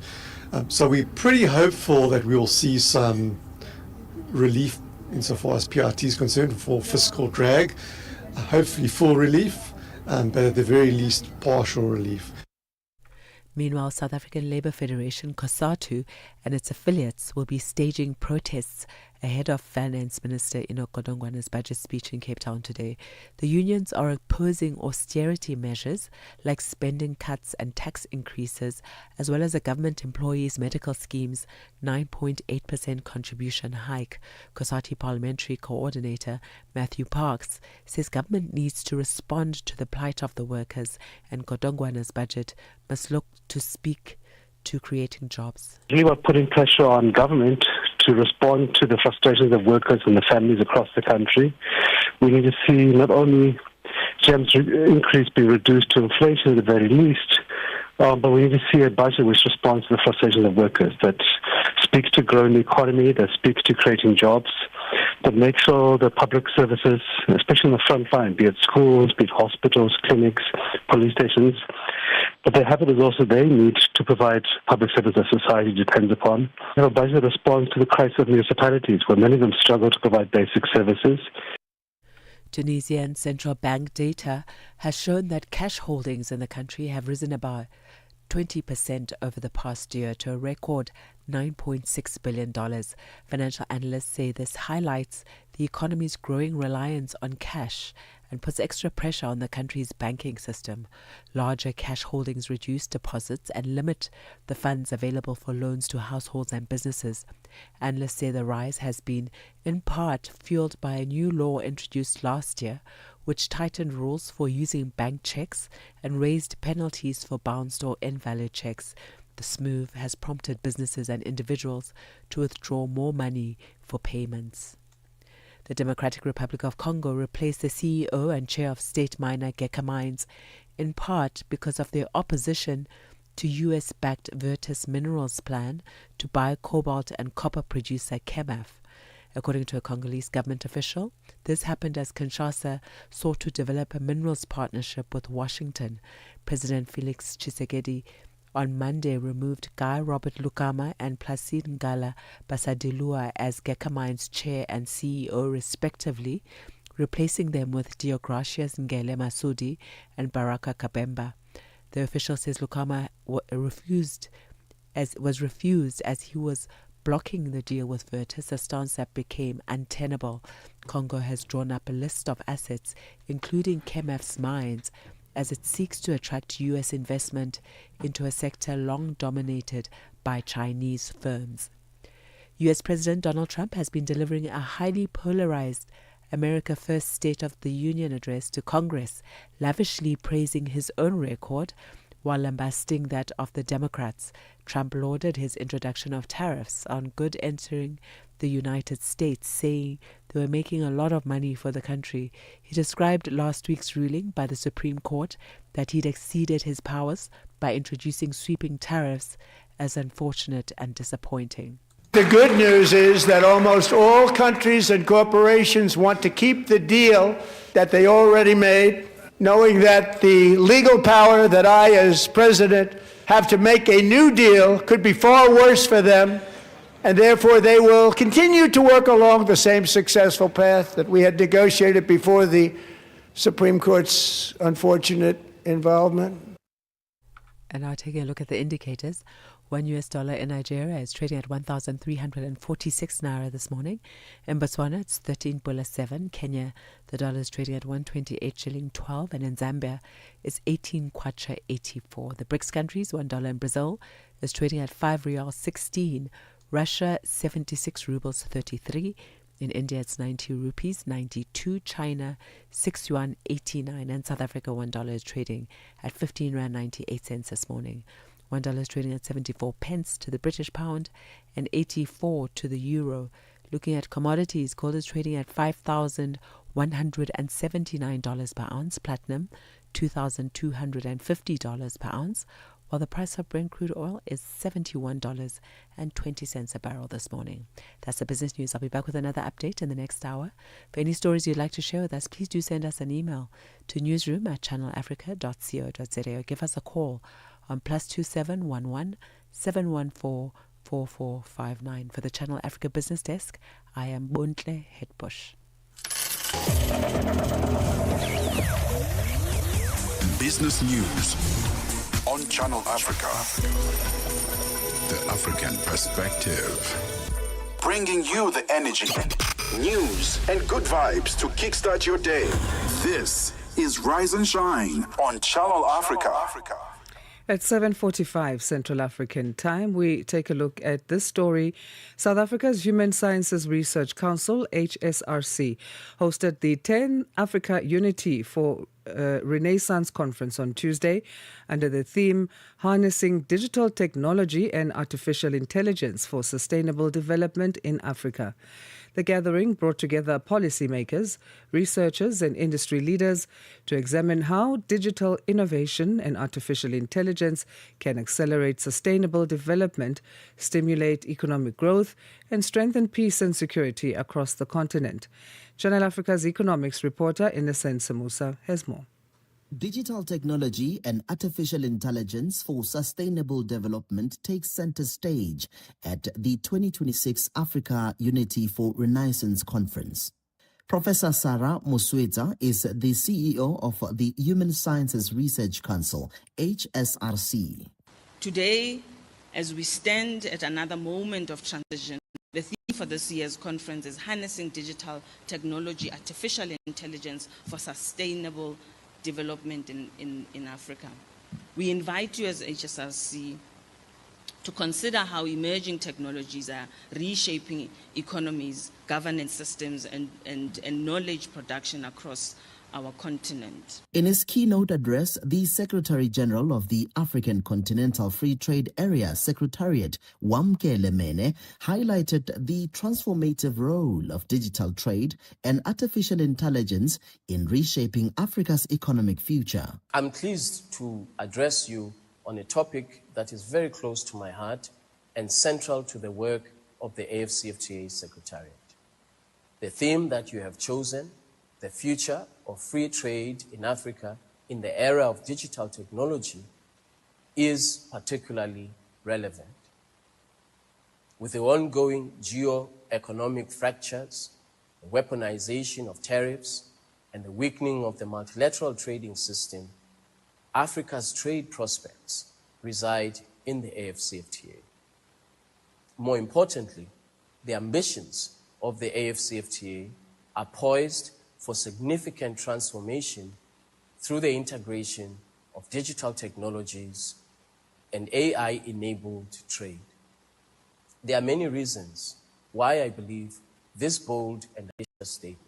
But how can Africa address persistent infrastructure gaps and connectivity challenges to fully participate in the digital economy? Professor Nikaishis Archuchek is the Chief Research Specialist at the Africa Institute of South Africa.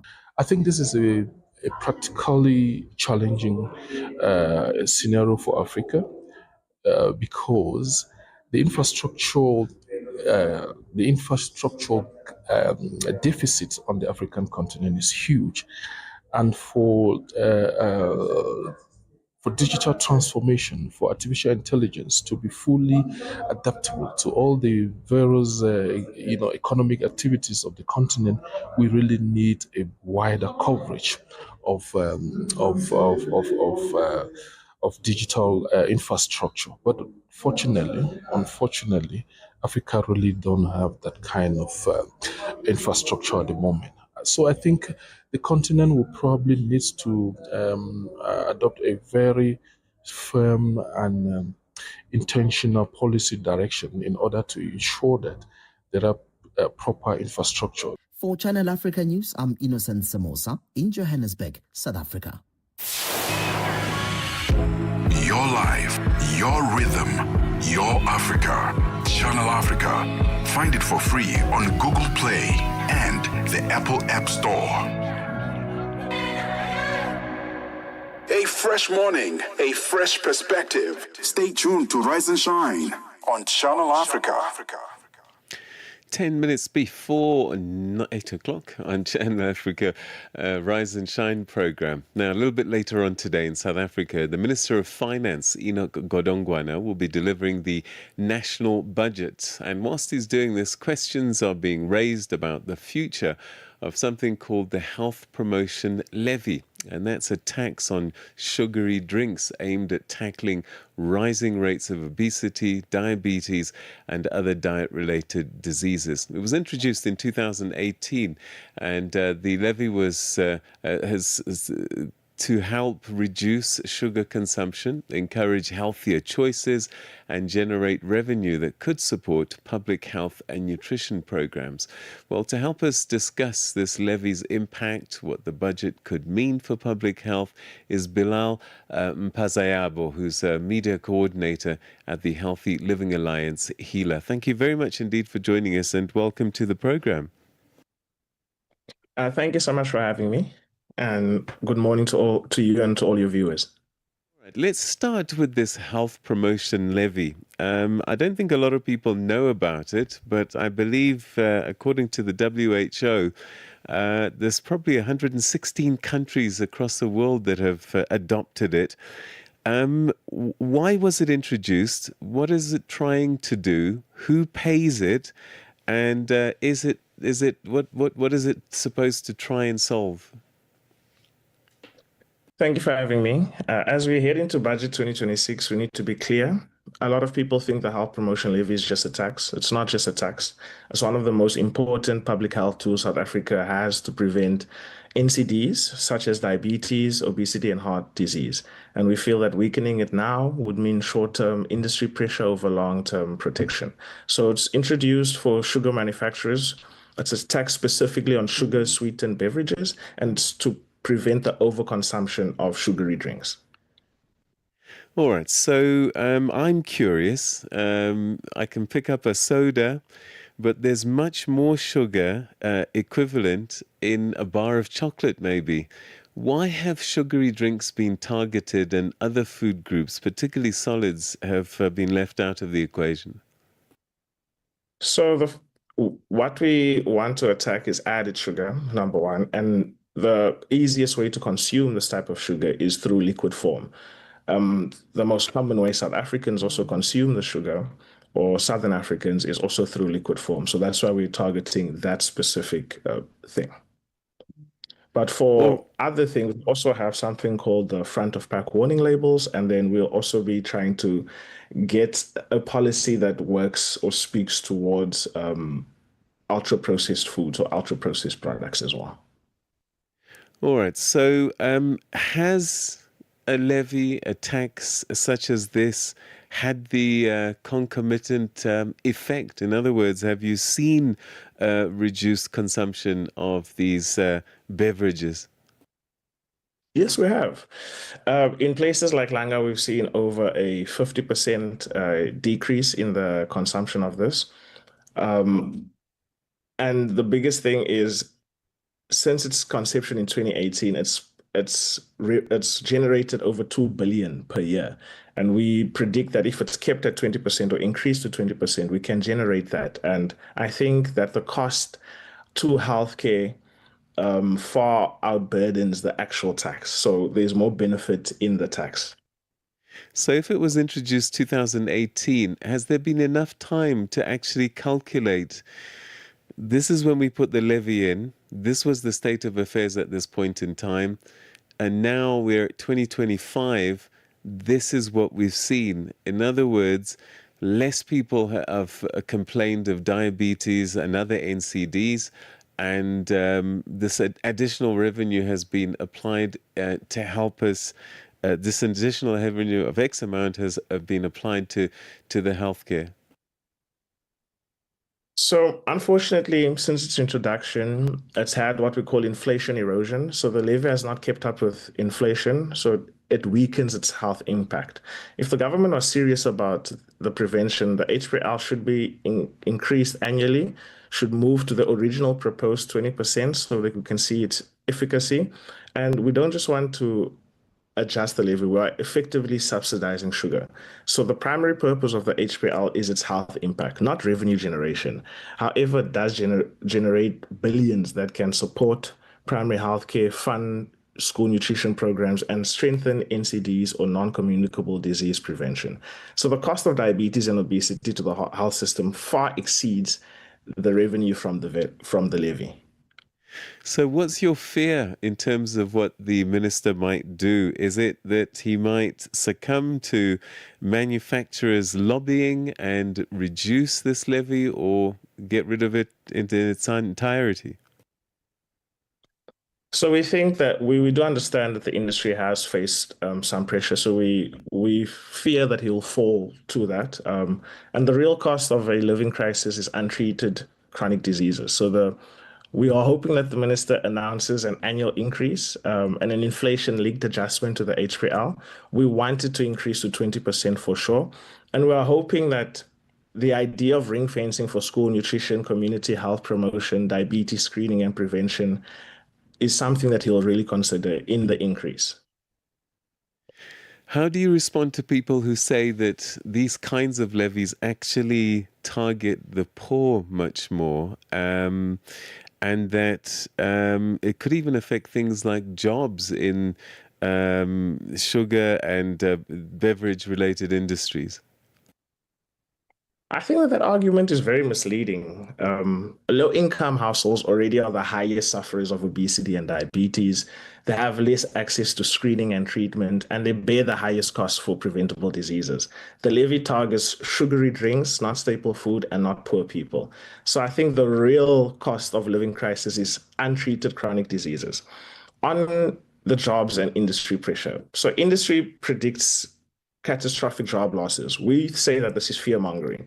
This does not materialize at the scale that's claimed. Instead, companies are being reformulated and the market should be adapting. Public health cannot be held by profit, cannot be held hostage by profit margins. We support a just transition for farmers, but not at the expense of the health of South Africans. We cannot balance the economy on the backs of South African workers. So, Bilal, what do I drink if I can't drink a soft drink? So it's always about the overconsumption. So everything in moderation. We as much as we are health advocates, we are also human beings at the end of the day. So everything in moderation. And there are 4.2 million people living with diabetes in South Africa. About half of them are undiagnosed. About 70% of South African women are obese and about 30%. So this is the reality we are living in. Whenever a cold drink is a little bit more expensive, it encourages you to not drink that. Alternatives like water, we don't even say alternative like fruit juice because a lot of the time fruit juice has even more sugar. So we say everything in moderation, but the most important thing is that we have a tax that works for us right now. If we have a policy that already works, why not increase it to 20% to maximize that? Yeah, and if there's one thing that I know, and there's huge debate about it, is about the addictive nature of sugar. Is that something that people are aware of? Because I think if we knew more about that, that could actually encourage us to use less. Yes, I'm not a health expert, so I hate going into these type of details. But yes, sugar is very addictive. It's been compared to cocaine in terms of its addiction. So it's an actual drug that the body craves, and we feel that over time, when reducing consumption naturally, people can get used to that. But it's also about lifestyle changes. There's so much that goes into this. It's a 360 thing. But we feel that increasing the HPL to 20%, making use of a policy like front of pack warning labels, these are steps in the right direction. Are we saying that we're going to figure out NCDs today? 100% no. However, if we can move towards a direction where we are going to be better and join 100 plus countries who've introduced a version of this tax to their country, why not?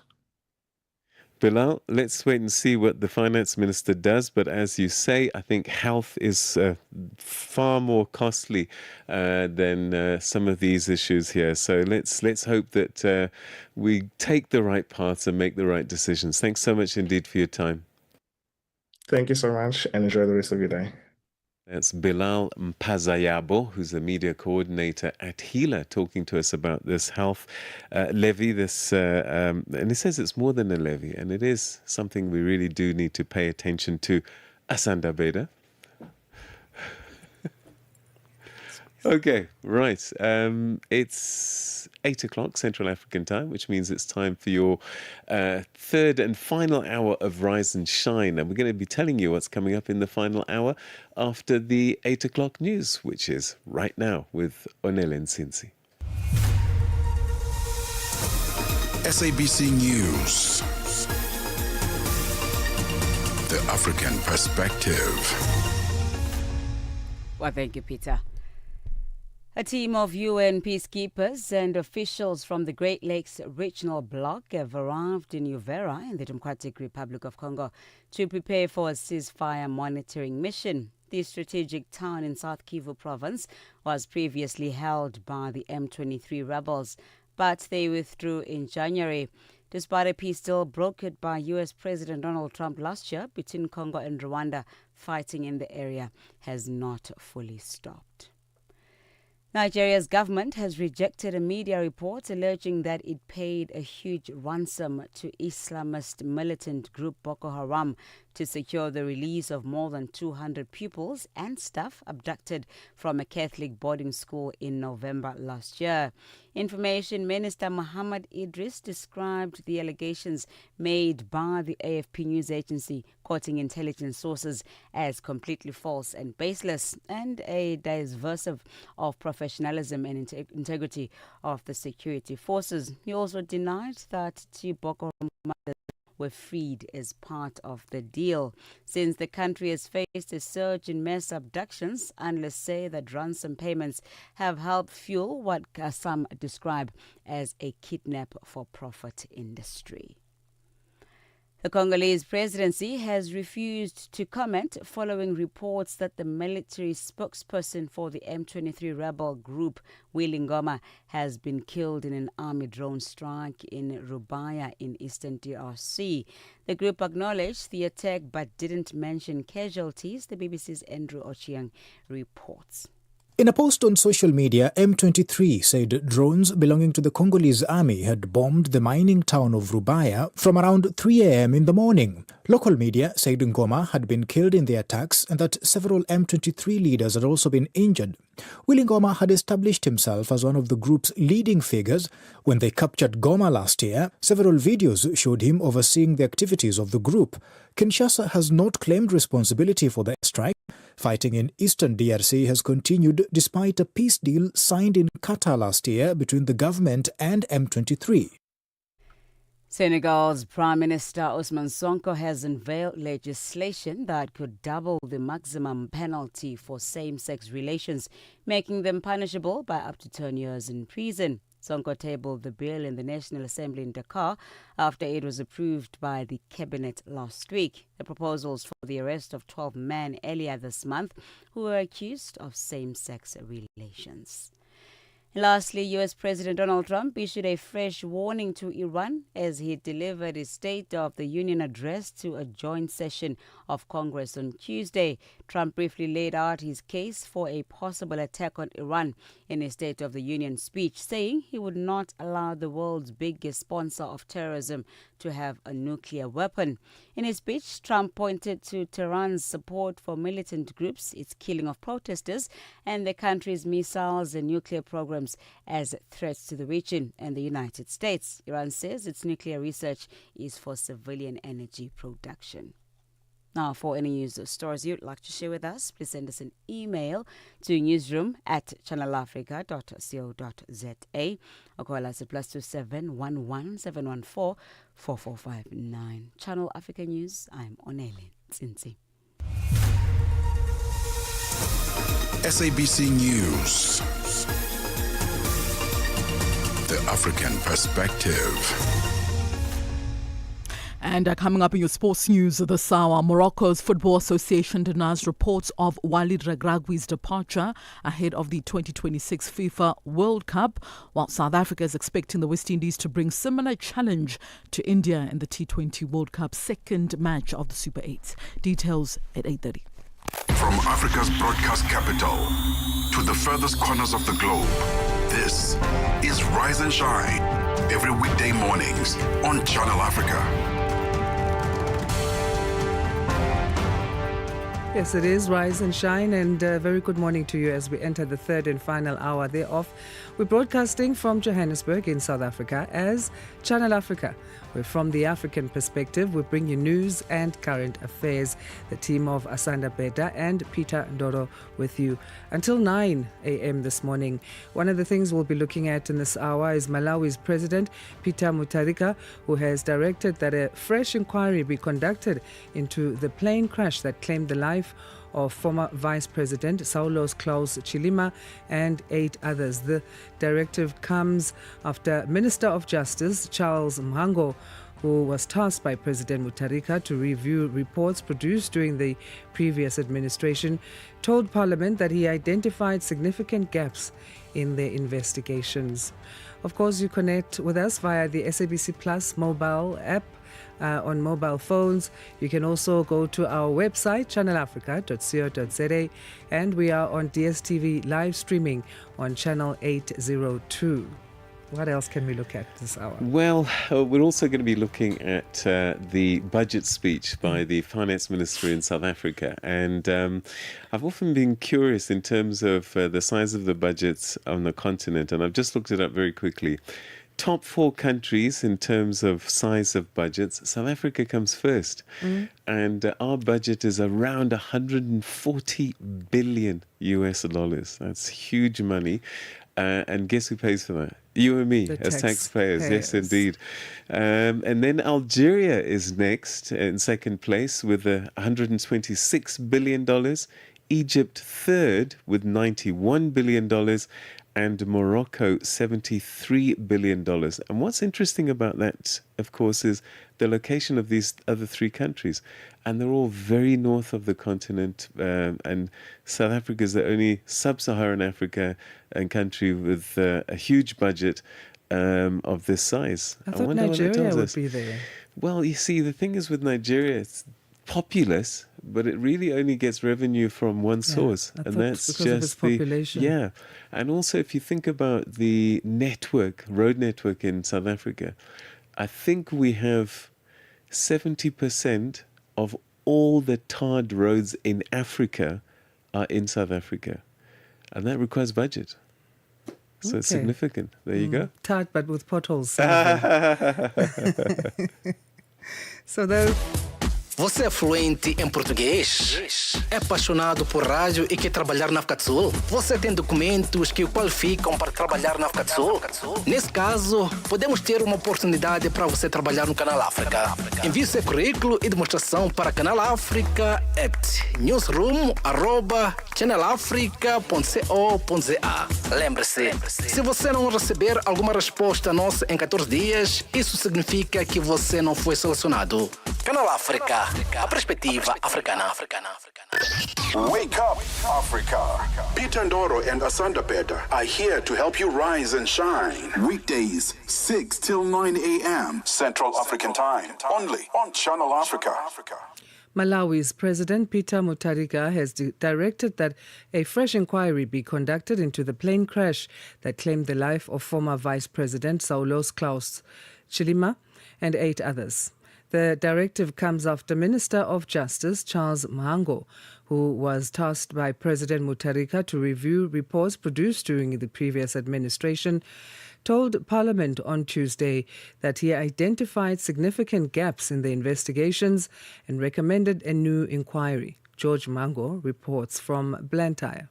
Malawi's Minister of Justice, Charles Mhango, who was tasked by President Peter Mutharika to review reports produced during the previous administration, told Parliament on Tuesday that he identified significant gaps in the investigations and recommended a new inquiry. Mhango also criticized the Commission of Inquiry instituted by former President Lazarus Chakwera, arguing that the resignation of 2 commissioners raised concerns about the integrity of the process. The minister further noted that some witnesses who were summoned declined to testify and that the commission operated in what he described as an unfavorable environment. President, that time on 25th October of 2024, gave the commission of inquiry only 30 days. So there was no time. It worked under panic, and when it came to evidence, the report itself says a lot of people were reluctant to testify. For whatever reasons, no reasons are being given.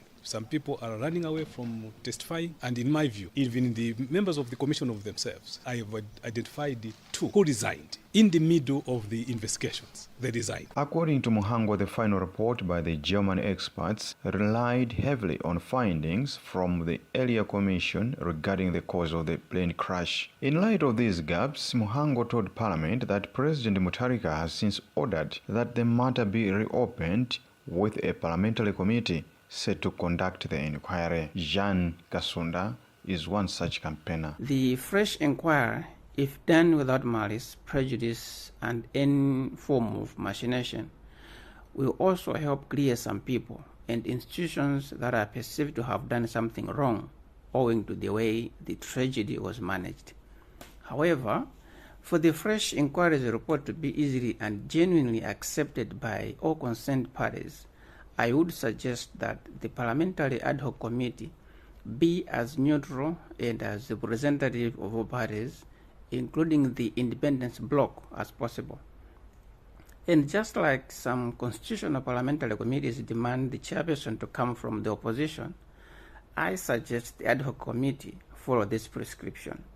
Most importantly, the fresh inquiries hearings should be open to the public. There must be total transparency throughout the process.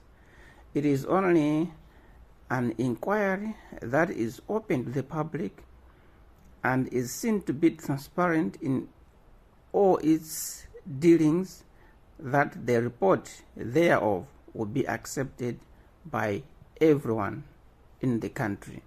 And this would truly put this matter to the rest. Lawmaker Felix Njawara, who is also spokesperson for the United Transformation Movement, UTM, a party that was formed by the former vice president, the late Saulo Silima, said the decision vindicates the party's long-standing position on the matter. And today we've been vindicated because the minister highlighted that in the inquiry reports there are some gaps.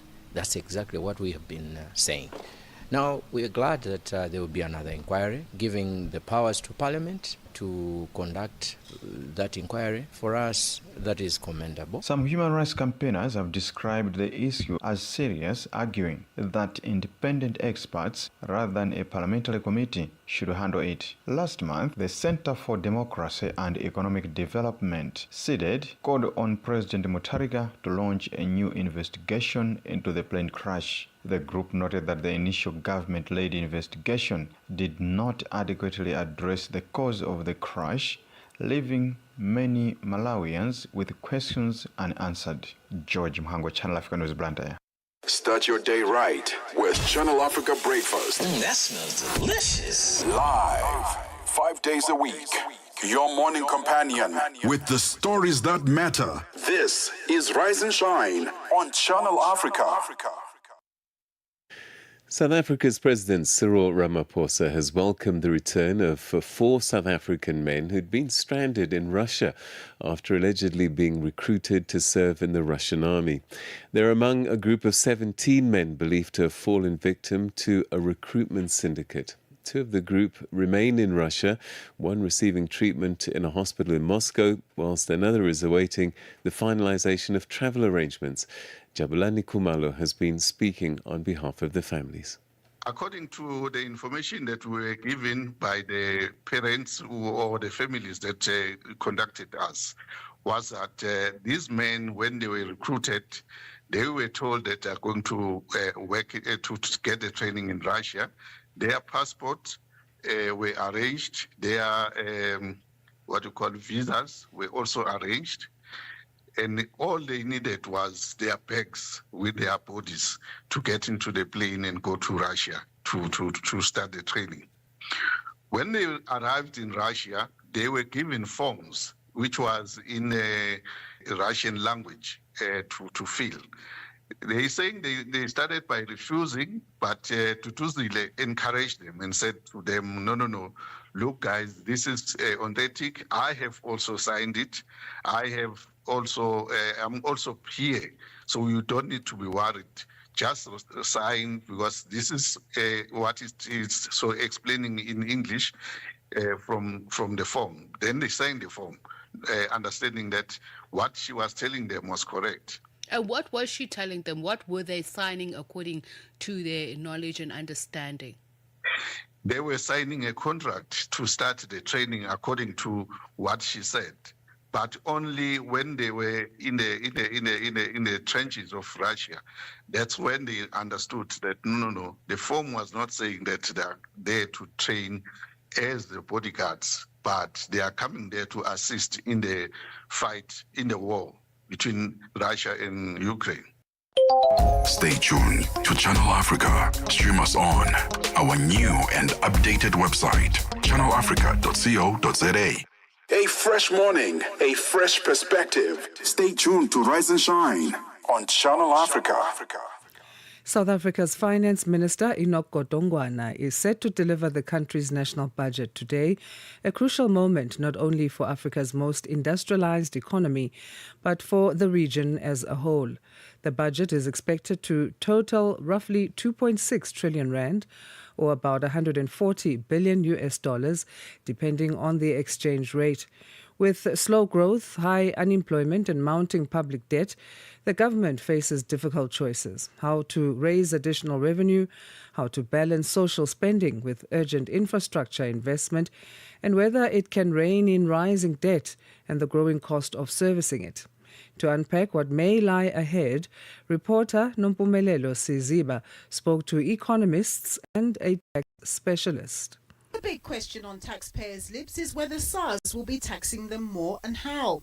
In the medium-term budget policy statement announced in November last year, the finance minister did indicate that National Treasury had penciled in the possibility of raising a further 20 billion rand in revenue in the February 2026 budget, but that would be subject to how well SARS did in terms of extracting old tax debt owed to it.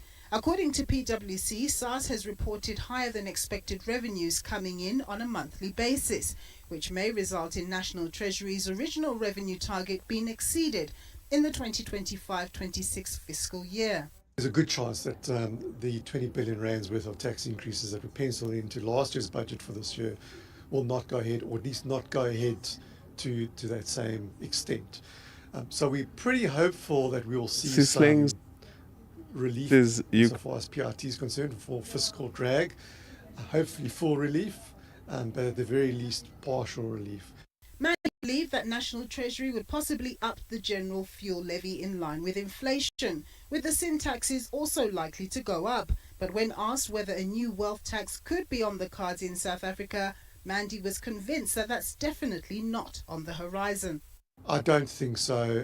The minister's been very clear in terms of his position when it comes to net wealth taxes. We do have a lot of other, what we put in the bucket of wealth taxes themselves, things like estate duty, donations tax, transfer duties themselves, securities transfer taxes. Those are all wealth taxes because they are levied on the value of property at the end of the day. In the MTBPS, National Treasury pegged that growth would average 1.8% over the next 3 years, pegging growth at 1.2% for 2025.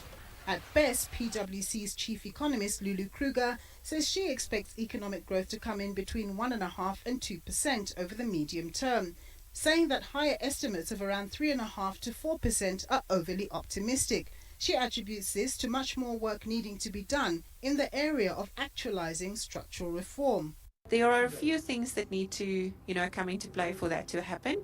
I think one of the things that we need to sort out is some of our logistical challenges, and also an important factor is if we're able to benefit from the commodity price cycle that we're seeing now, elevated commodity prices, if we're able to invest back in the economy, finally get beneficiation going, etc. Momentum Investments chief economist says she'll be looking to see how the promises around infrastructure made in the State of the Nation address would translate in the national budget. I think one of the key angles that the market will be looking for is how the information from the State of the Nation address starts to translate into actual spending on infrastructure programs. We've heard a lot about what the aim is in order to crowd in the private sector, including the foreign market on infrastructure, but now it's time to actually see that in the numbers and what is actually allowable in our fiscus. In the SONA speech, President Ramaphosa indicated that there was a plan for the Social Relief of Distress grant to be redesigned to better assist with livelihoods and help particularly young people in seeking skills development and jobs. While welcoming the idea, Patrisamy warned that this might be a tall order given limited fiscal space. We know that the Social Relief of Distress grant worked in that it pulled millions that were unemployed out of poverty. But at the same time, we also have to ask ourselves, is it affordable for our fiscus? And, given that we don't have many more new revenue streams to potentially tap, given where the consumer is, it does mean that we either have to raise revenues, we have to cut expenditure, or we have to see the debt ratio going up. And so none of those options are very attractive, which means that we have to start re-looking at how the Social Relief of Distress grant works and how it ties in with employment opportunities. So I think trying to make it a bit more conditional, also trying to amalgamate all of the government programs that are currently running is definitely a step in the right direction. Ultimately, the experts say they were pinning their hopes on the structural reform agenda through initiatives like National Treasury and the Presidency's Operation Vulindlela to help propel material economic growth in the years ahead, as this is said to be the main solution to alleviating many of the country's socio-economic woes, including bringing down the country's debt levels as a proportion of GDP. Nompumelo Siziba, SABC News, Johannesburg. Okay, still to come, we're going to be taking a look at Ukraine and UNGA. It's 4 years in now. What is the situation? And United Nations General Assembly's take on it. A special resolution has been adopted. We'll tell you more about that shortly. Conversations are happening, and Channel Africa is at the heart of them.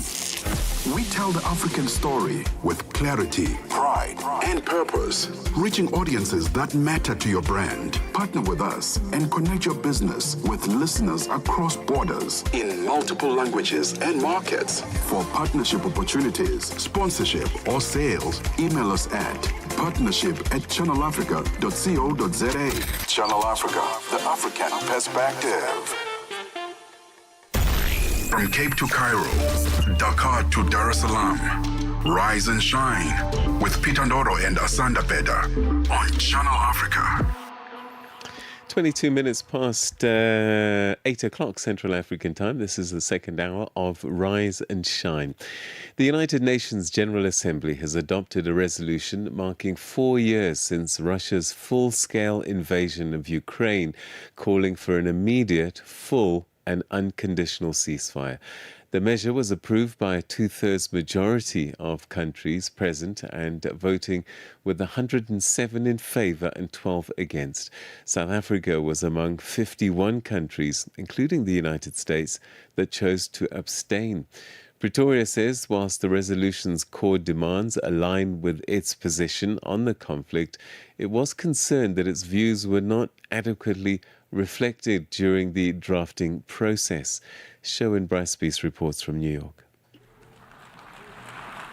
Adopted to the applause of the Assembly, a resolution that calls for an immediate ceasefire for a lasting peace in line with the UN Charter and reiterated its call for the complete exchange of prisoners and the return of all civilians forcibly transferred, including children, as a significant confidence-building measure. Listen to Ukraine's Deputy Foreign Minister, Mariana Betsa. Russia's war of aggression is imperial and neo-colonial in its nature. What Russia wants to do, what Kremlin wants to do, is to divide the world into spheres of influence and to make Ukraine as a satellite. Russia will not succeed. Russia miscalculated gravely in 2014 when it started its aggression against Ukraine, thinking that Ukraine would collapse. Russia miscalculated gravely in 2022 when it started its full-scale invasion, thinking that Ukraine would collapse. And Russia miscalculates gravely now, in February 2026, thinking that it is betting on time and Ukraine would collapse. Ukraine resists and defends itself, and we're not alone. I'm grateful to each and every member state present in this hall for your outstanding support. Russia's Deputy UN Envoy, Ambassador Anna Evstigneva, urged countries to vote against the resolution, arguing that it did not address the root causes of the conflict. Само по себе прекращение огня может быть важным элементом урегулирования. A ceasefire in itself can be an important element of a settlement, but it is not an end in itself. History knows many examples when a hasty truce that did not address the root causes of the conflict turned into just a pause before a new round of violence. It is clear that Kiev, facing serious difficulties on the front line, as well as dwindling support from its Western sponsors, is primarily interested in a pause so that it can regroup and rearm. Moreover, this resolution, just like all the previous flawed products of the General Assembly on this topic, cites the UN Charter selectively. It highlights the principle of sovereignty and territorial integrity, but only in relation to one country. South Africa called for a peaceful and negotiated resolution to this and other conflicts, with the UN at its centre, but objected to how negotiations around this text were conducted. The country's chargé d'affaires, Martinus van Schalkwyk. The operative elements of the resolution is in line with South Africa's approach to this conflict. It's lamentable, though, that once again the text was produced in a restrictive manner, without all member states being afforded an equal opportunity to contribute to its drafting. Consequently, it ignored the constructive contributions of many states committed to peace in Ukraine and does not meet the necessary threshold of collective action as envisaged by an institution of this nature, thus perpetuating a perception that some views and initiatives are more important than others. He affirmed South Africa's view that any negotiated settlement be done in line with the rules-based order with due respect for international law. There must be adherence to the sovereignty and territorial integrity of all states, the core principles upon which the United Nations was founded more than 80 years ago. This also requires adherence to the Just Kogan's norm that prohibits the acquisition of land through the use of force or threat thereof. Lead mediator the United States argued that the resolution included language likely to distract from ongoing negotiations after failing to have key paragraphs, including references to a lasting peace in line with the UN Charter, removed. The U.S. Deputy UN Envoy, Ambassador Tammy Bruce, said an end to the war required political will and told the Assembly that they believed they were closer to a deal than at any point since the war began, expressing hope that this could be the last anniversary of the ongoing war that has gone on for too long at far too great a cost. I'm Sherwin Bryce-Pease in New York. Africa Update on Channel Africa with Lulu Kabu. South Africa's President Cyril Ramaphosa has informed UN Secretary General Antonio Guterres that South Africa will withdraw its troop contribution to MONUSCO, the UN peacekeeping mission in the Democratic Republic of Congo, after nearly 27 years of involvement. Defense expert Dean Wingren, what are the main security implications of South Africa withdrawing troops from MONUSCO, and why now? South Africa has been part of the MONUSCO mission since it was established in 1999 and is South Africa's longest-running peacekeeping and peace enforcement mission. So it's not something to be taken lightly when the President says that he's unilaterally withdrawing from the mission. Why now is the question. Well, the MONUSCO mission has always been intended to be terminated initially at the end of 2025, and then it was extended to the end of this year. So with the funding crisis within the UN generally, there's less funds for these peacekeeping missions, and hence the UN has had to cut back on the various contributing countries and equipment. Africa Update with Lulu Kabu, 12 to 1 p.m. Central African Time. A fresh morning, a fresh perspective. Stay tuned to Rise and Shine on Channel Africa. Right, now, I often do a Today in History, but today I thought I'd look at something different. I thought I'd look at some of the things that perhaps we don't talk about, little-known facts about Africa. And Timbuktu, we often hear the name, but don't talk much about it. Timbuktu in Mali was once actually one of the world's great centers of scholarship between the 13th and the 16th centuries. Scholars there produced and preserved hundreds of thousands of manuscripts covering law, astronomy, mathematics, medicine, philosophy, and most of these ancient texts still exist today. A powerful reminder that Africa has long been a continent of intellectual tradition and learning, Asanda, Beda. Interesting facts about Africa there. Indeed. 8:30 is your time, which means it's time for your news headlines. Here's Onel Nsinsi. SABC News. Headlines. The African Perspective. Thank you, Peter. Malawi's President Peter Mutharika has directed that a fresh inquiry be conducted into the plane crash that claimed the life of former Vice President Saulos Chilima and 8 others. The UN Security Council has condemned Sudan's paramilitary rapid support forces in what it described as the group's continued assault and destabilization in the Kordofan region of Sudan. And the United Nations General Assembly has adopted a resolution marking the 4th anniversary of Russia's full-scale invasion of Ukraine and calling for an immediate, full and unconditional ceasefire between the two countries. Channel Africa News, I'm Onel Nsinsi. SABC News. Headlines. The African Perspective. Let's catch you up now with what's happening in the world of sports. We say good morning to Musibudi Makura. Sports on Channel Africa. The African Perspective. Thank you so much, Asanda. A very good morning indeed from the Sports Desk. We'll start with the story. The Royal Moroccan Football Association has officially denied recent reports claiming that head coach Walid Regragui will leave his position before the 2026 FIFA World Cup tournament. Now, speculation intensified, suggesting that Regragui was considering stepping down following Morocco's disappointment at the Africa Cup of Nations tournament in January. In a statement published on its official website, the Moroccan Football Association rejected the rumours, confirming that Regragui remains in charge of the Atlas Lions. Earlier, Morocco outlet Al Botola reported that Regragui had informed close associates of his intention to step down before the upcoming World Cup. Meanwhile, Al Montakab newspaper claimed the coach is currently in France and had expressed to the federation's president his reluctance to continue in his role. This marks the second time the Moroccan Football Association has publicly dismissed reports about Regragui's future, having previously issued a similar statement reaffirming his continuity amid growing speculation. Onto this story now. Paris Saint-Germain defender Achraf Hakimi says he's set to face trial after being accused of raping a 24-year-old woman at his home in Paris back in 2023.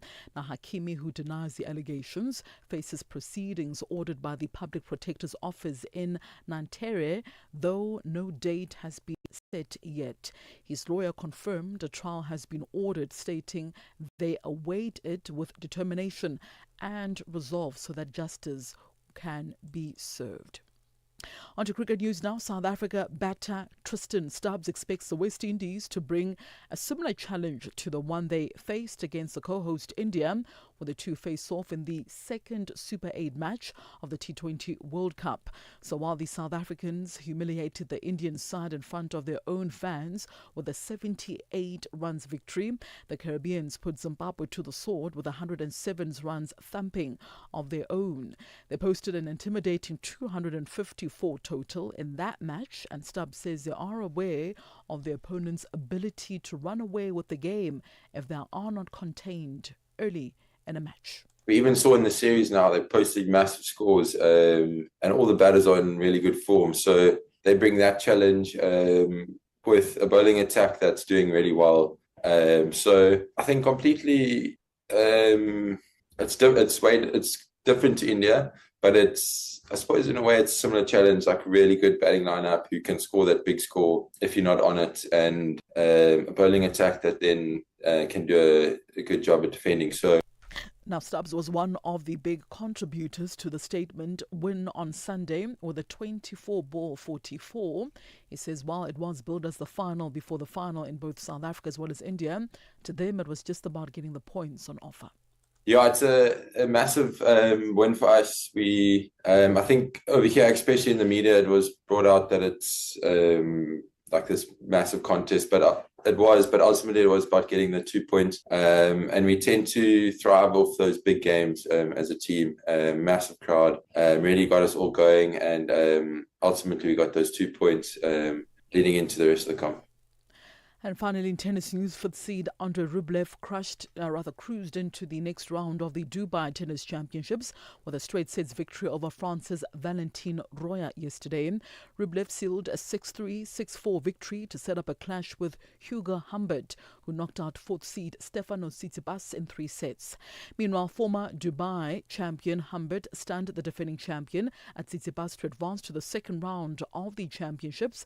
Humbert sealed a straight sets victory 6-4 and 7-5 to knock out the fourth seed and also underline his credentials with a commanding performance on court.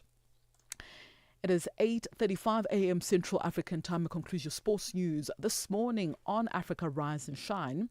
For any sports stories you'd like to share with us, do send us an email. That's to newsroom@channelafrica.co.za or call us. The newsroom line is +27 11714 4459. I'm back with more sports news with the On The Move team in the next hour. For Channel Africa Sport, I am Musibu D. Makura. Sports on Channel Africa. The African perspective. New day, new stories. Start your morning right with Rise and Shine on Channel Africa.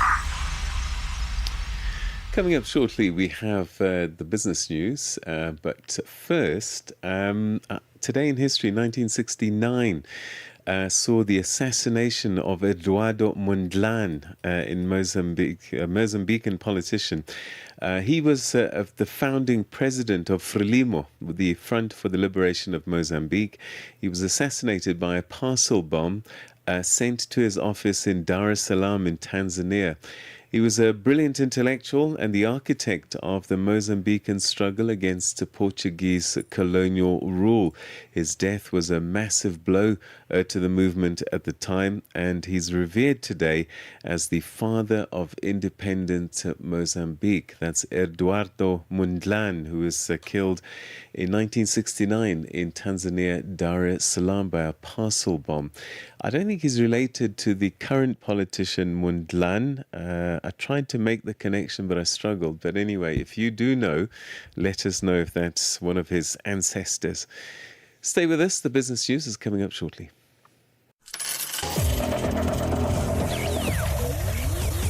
Business News on Channel Africa. The African Perspective. Thanks, Peter. Good morning. Our top business story this hour. South Africa's Financial and Fiscal Commission says the country must avoid increasing debt through spending that is not linked to economic growth. Finance Minister Enoch Godongwana is set to table the 2026 national budget later today, which is expected to be the most market-friendly budget in years. The Commission says while the low inflation environment has helped ease financial pressure, including supporting the rand and slowing interest rate increases, economic growth remains weak. Chairperson Dr. Nombeko Mbava has warned that South Africa's growth rate is too low to support rising public spending. This dynamic can result in entrenching a debt trap. Accordingly, the Financial and Fiscal Commission's primary expectation and recommendation is that fiscal expenditure be aligned with actual inflation and revenue trends, alongside targeted institutional realignments to improve public sector productivity. Meanwhile, South African Labour Federation, COSATU, and its affiliates will be staging protests ahead of Finance Minister Enoch Godongwana's budget speech in Cape Town today. The unions are opposing austerity measures like spending cuts and tax increases, as well as the government employees' medical scheme's 9.8% contribution hike. COSATU Parliamentary Coordinator Matthew Parks says government needs to respond to the plight of the workers, and Godongwana's budget must look to speaking to creating jobs. We are putting pressure on government to respond to the frustrations of workers and the families across the country. We need to see not only GEM's increase being reduced to inflation at the very least, but we need to see a budget which responds to the frustrations of workers, that speaks to growing the economy, that speaks to creating jobs, that makes sure the public services, especially on the front line, be it schools, be it hospitals, clinics, police stations, but they have the resources they need to provide public service that society depends upon. We have a budget that responds to the crisis of municipalities, where many of them struggle to provide basic services. Tunisian central bank data has shown that cash holdings in the country have risen about 20% over the past year to a record $9.6 billion. Financial analysts say this highlights the economy's growing reliance on cash and puts extra pressure on the country's banking system. Larger cash holdings reduce deposits and limit the funds available for loans to households and businesses. Analysts say the rise has been in part fueled by a new law introduced last year, which tightened rules for using bank checks and raised penalties for bounced or invalid checks. This move has prompted businesses and individuals to withdraw more money for payments.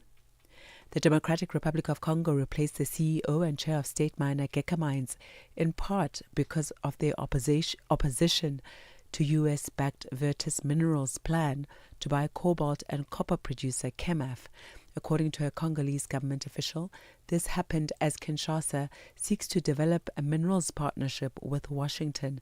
President Felix Tshisekedi said on Monday removed Guy Robert Lukama and Placide Ngala Basadilua as Geka Mines chair and CEO respectively, replacing them with Deogracius Ngele Masudi and Baraka Kabemba. The officials say Lukama was replaced as he was blocking the deal with Virtus, a stance that became untenable. Congo has drawn up a list of assets, including KMF's mines, as it seeks to attract U.S. investment into a sector long dominated by Chinese firms. U.S. President Donald Trump has been delivering a highly polarized America First State of the Union address to Congress, lavishly praising his own record while lambasting that of the Democrats.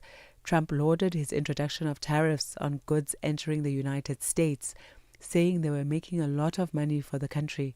He described last week's ruling by the Supreme Court that he'd exceeded his powers by introducing sweeping tariffs as unfortunate and disappointing. The good news is that almost all countries and corporations want to keep the deal that they already made, knowing that the legal power that I, as president, have to make a new deal could be far worse for them, and therefore they will continue to work along the same successful path that we had negotiated before the Supreme Court's unfortunate involvement. And now taking a look at the indicators, one US dollar in Nigeria is trading at 1,346 naira this morning. In Botswana, it's at 13.7. Kenya, the dollar is trading at 128 shilling 12. And in Zambia, it's 18 kwacha 84. The BRICS countries, $1 in Brazil is trading at 5 real 16. Russia, 76 rubles 33. In India, it's 90 rupees 92. China, 6 yuan 89. And South Africa, $1 is trading at 15 rand 98 cents this morning. $1 is trading at 74 pence to the British pound and 84 to the euro. Looking at commodities, gold is trading at $5,179 per ounce, platinum $2,250 per ounce, while the price of Brent crude oil this morning is at $71.20 a barrel. And that's the business news. For any stories you'd like to share with us, please do send us an email to newsroom@channelafrica.co.za or give us a call on +27 11 714 4459. For Channel Africa Business, I am Bontle Hetbush.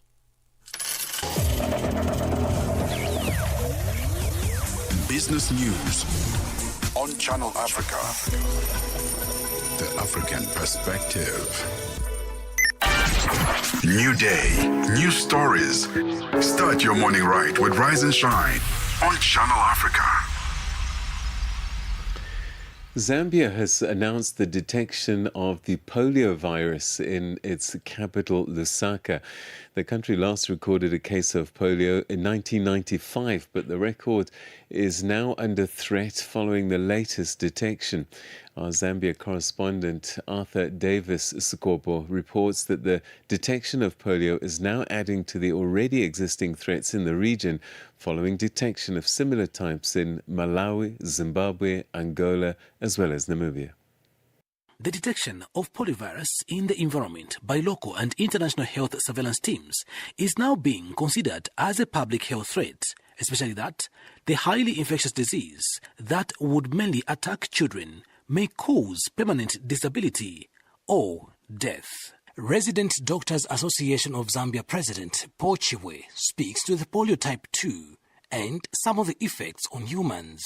This is the vaccine-derived polio type 2. I think this one, we haven't recorded paralysis yet.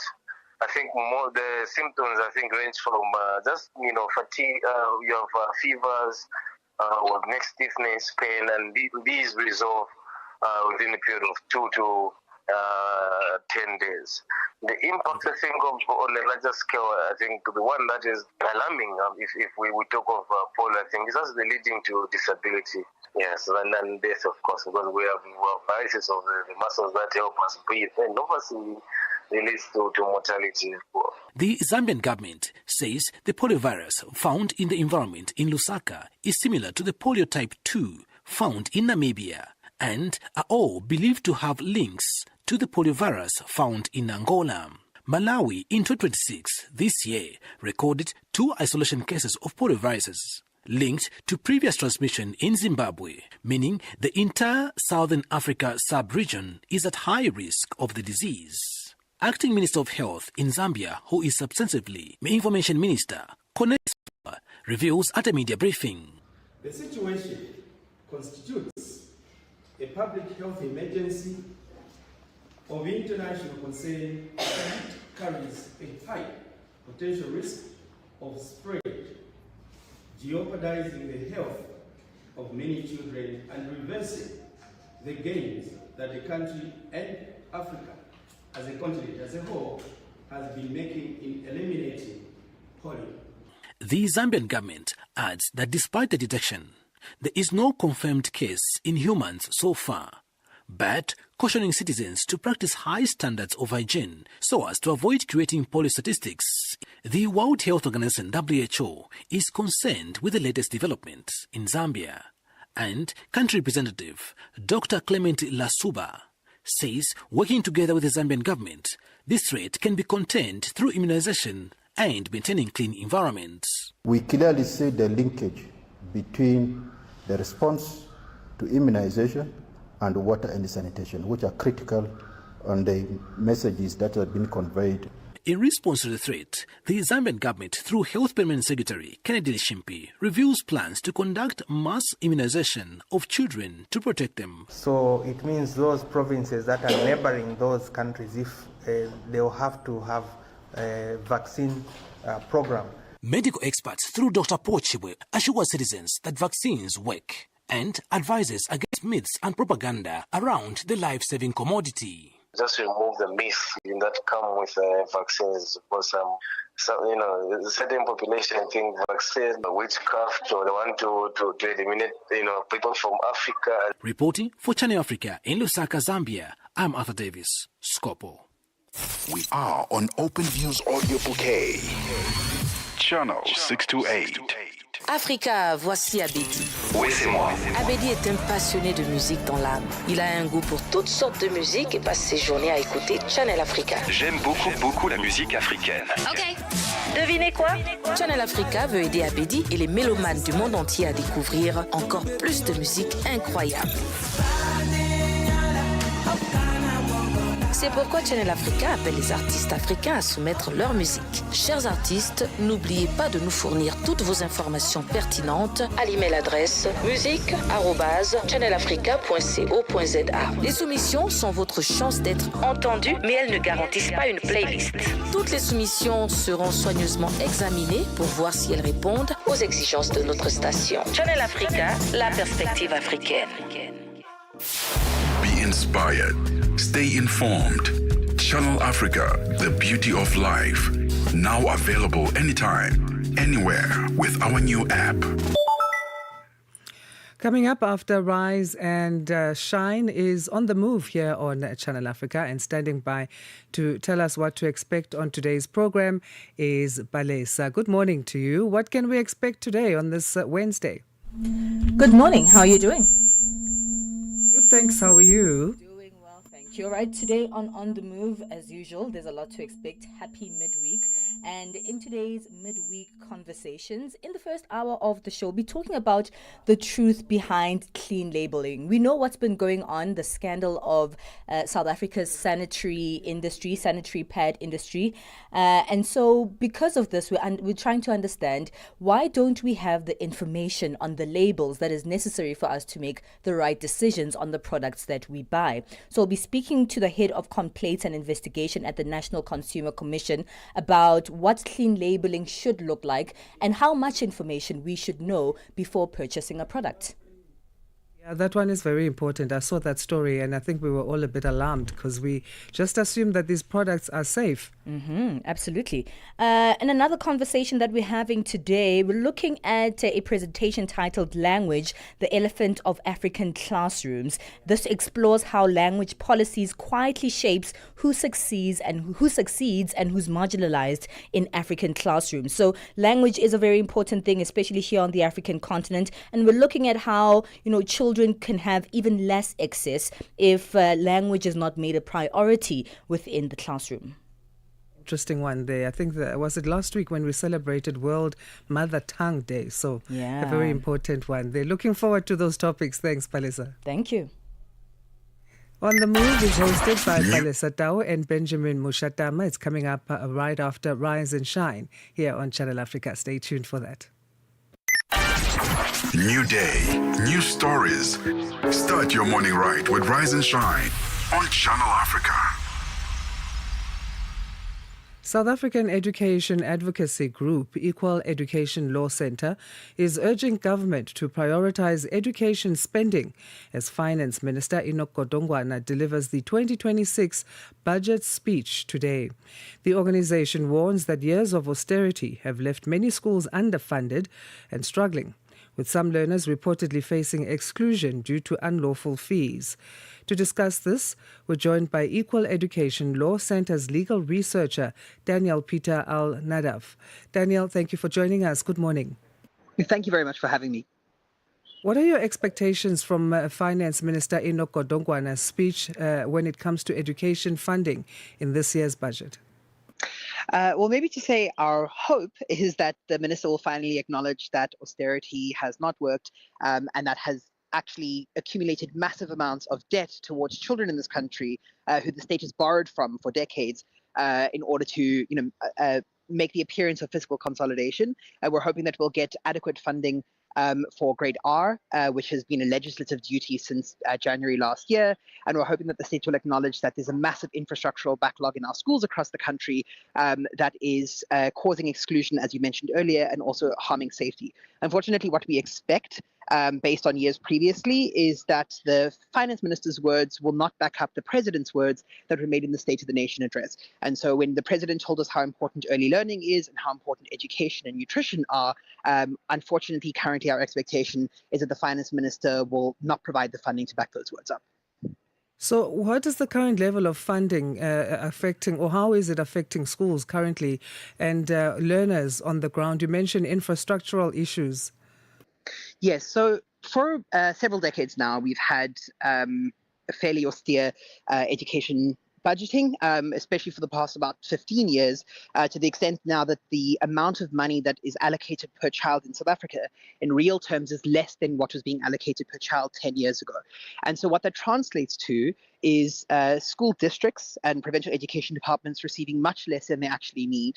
And the money that reaches schools, especially that are supposed to be non-fee charging schools, being far below what's necessary. And one of the key ways that we see that affecting learners is that increasingly schools are getting more and more desperate to try to recoup those costs somehow and are imposing unlawful demands on parents, like, for example, paying what are supposedly called compulsory donations or insisting they bring massive amounts of stationery and cleaning supplies to school. And I even had one client at the law center once who was assaulted by her teacher because she wasn't able to pay this supposed compulsory donation.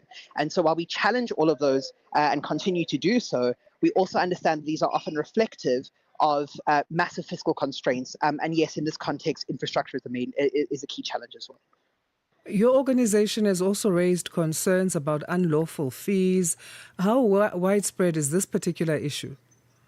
So we've had it for several years. We run a daily advice clinic for clients across the country, and we've always seen it, but we've really never seen it at levels that we are now and as widespread as it is. We've had hundreds of clients over the past couple of years who have been excluded from school, as I've mentioned, for various, frankly, absurd reasons. Another example is that we've had several clients now who have been told by their school that they can't receive their National School Nutrition Program meal, which they're entitled to under law, unless they contribute towards the gas fees of the school. And of course, these are all made up charges and all unlawful and completely unacceptable. And they're also the result of a state that keeps talking about fiscal consolidation and saving money, but is actually just transferring those costs onto the poorest of South Africans. There's been reports that the provincial Gauteng government of education or Department of Education announced that from April of this year, 2026, subsidies for over 400 former Model C schools in the province will be decreased. So this will essentially force schools to rethink budgets, and parents may have to pay more amid uncertainty. How can this be labelled a realignment if it results in less money in real terms for schools already operating on tight budgets? And how should the Minister of Finance address this particular issue? Well, you're totally right. I mean, it can't be labeled a realignment unless what we're talking about is realigning schools towards only accepting those who can pay fees. Because the reality is, in particular, these formal Model C schools, the vast majority of learners who those exemptions, particularly, subsidies assist with, are learners who need fee exemptions. And so we're actually just going to see wealthier and wealthier demographics being able to afford those schools compared to others. And how the minister can address it is firstly just through an acknowledgement, and that has very important legal consequences, an acknowledgement that education has been underfunded for decades and a commitment to real-term increases in education year on year. We've got about 30 years of debt that the government has accumulated towards our children, and we know that can't be repaid overnight. But what we do need to see every single year in the budget is real-term increases in spending on infrastructure, on early learning, on nutrition, and on the basket of entitlements that children are entitled under law to. Why is it important for government to prioritize child-focused budgeting? I think one of the things you mentioned earlier was nutrition meals or nutrition plans for schools. Yes. Well, there's two reasons. The one is that we have a moral and legal imperative. These are protected under Section 28.2 of the Constitution that protects the best interests of children, and under international law as well, that stops the government from taking retrogressive steps towards children. But there is also a very important economic reason, which is that the costs that are borne by children have multiplicative effects on the economy later on. And so when we don't invest in nutrition for children, when we don't invest in education for them, and when we don't invest in their healthcare, those costs show up later as child stunting, as unemployment, and very often as social friction as well. And so we think it's really important the state understands that when they speak about trying to repay their debt now, and as a result, reducing the amount of spending that they give towards children, we're actually just incurring much larger expenses in future that will increase exponentially. So what other key changes would you like to see being touched on this budget when it comes to inequality or addressing inequality in our education system? Well, one is a proper examination of alternative and progressive revenue-raising mechanisms. Every year, we and our partners at the Budget Justice Coalition implore the Treasury to consider more progressive taxation mechanisms, drawing down on the golden foreign exchange contingency reserve account, all of which are mechanisms at Treasury's disposal that they use for other things that are not related to social spending to generate revenue. So that's one of the things we need to see is a proper consideration of that. And then the second thing we need to see is adequate funding of the legislative mandates that the state already has, as I've mentioned, for Grade R under the Beda Act, for infrastructure spending, and most importantly, a ring fencing of funding for children so that even if austerity continues, as unfortunate as that would be, we know that the most vulnerable in our society are protected. Danielle, thank you so much for your valuable insights, and we appreciate your time again. Thank you very much for having me. It's our pleasure. Daniel Peter Al-Nadaf is Equal Education Law Centre's legal researcher. They're lending their views in terms of what they expect to come out of the budget speech by Finance Minister Enoch Godongwana as it pertains to education and the budgets that need to be either changed or continued in terms of making sure that the underfunding that's left many schools struggling is addressed, and some learners who are facing exclusion due to unlawful fees is also a matter that is addressed. So that's our final story for today. We'll be with you tomorrow. That's how we say goodbye on this Wednesday's edition of Africa Rise and Shine. My name is Asanda, Beda. And I'm Peter Ndoro. Have an awesome Wednesday, everybody. Bye-bye. On the Move is next. Tune in and turn up the volume. This is Channel Africa.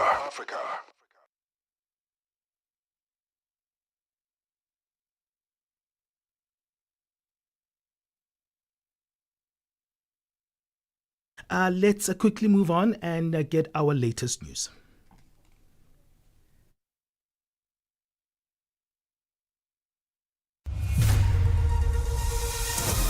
SABC News. The African Perspective. Thank you, Benji. Your top stories: a fresh inquiry into the plane crash that claimed the life of Malawi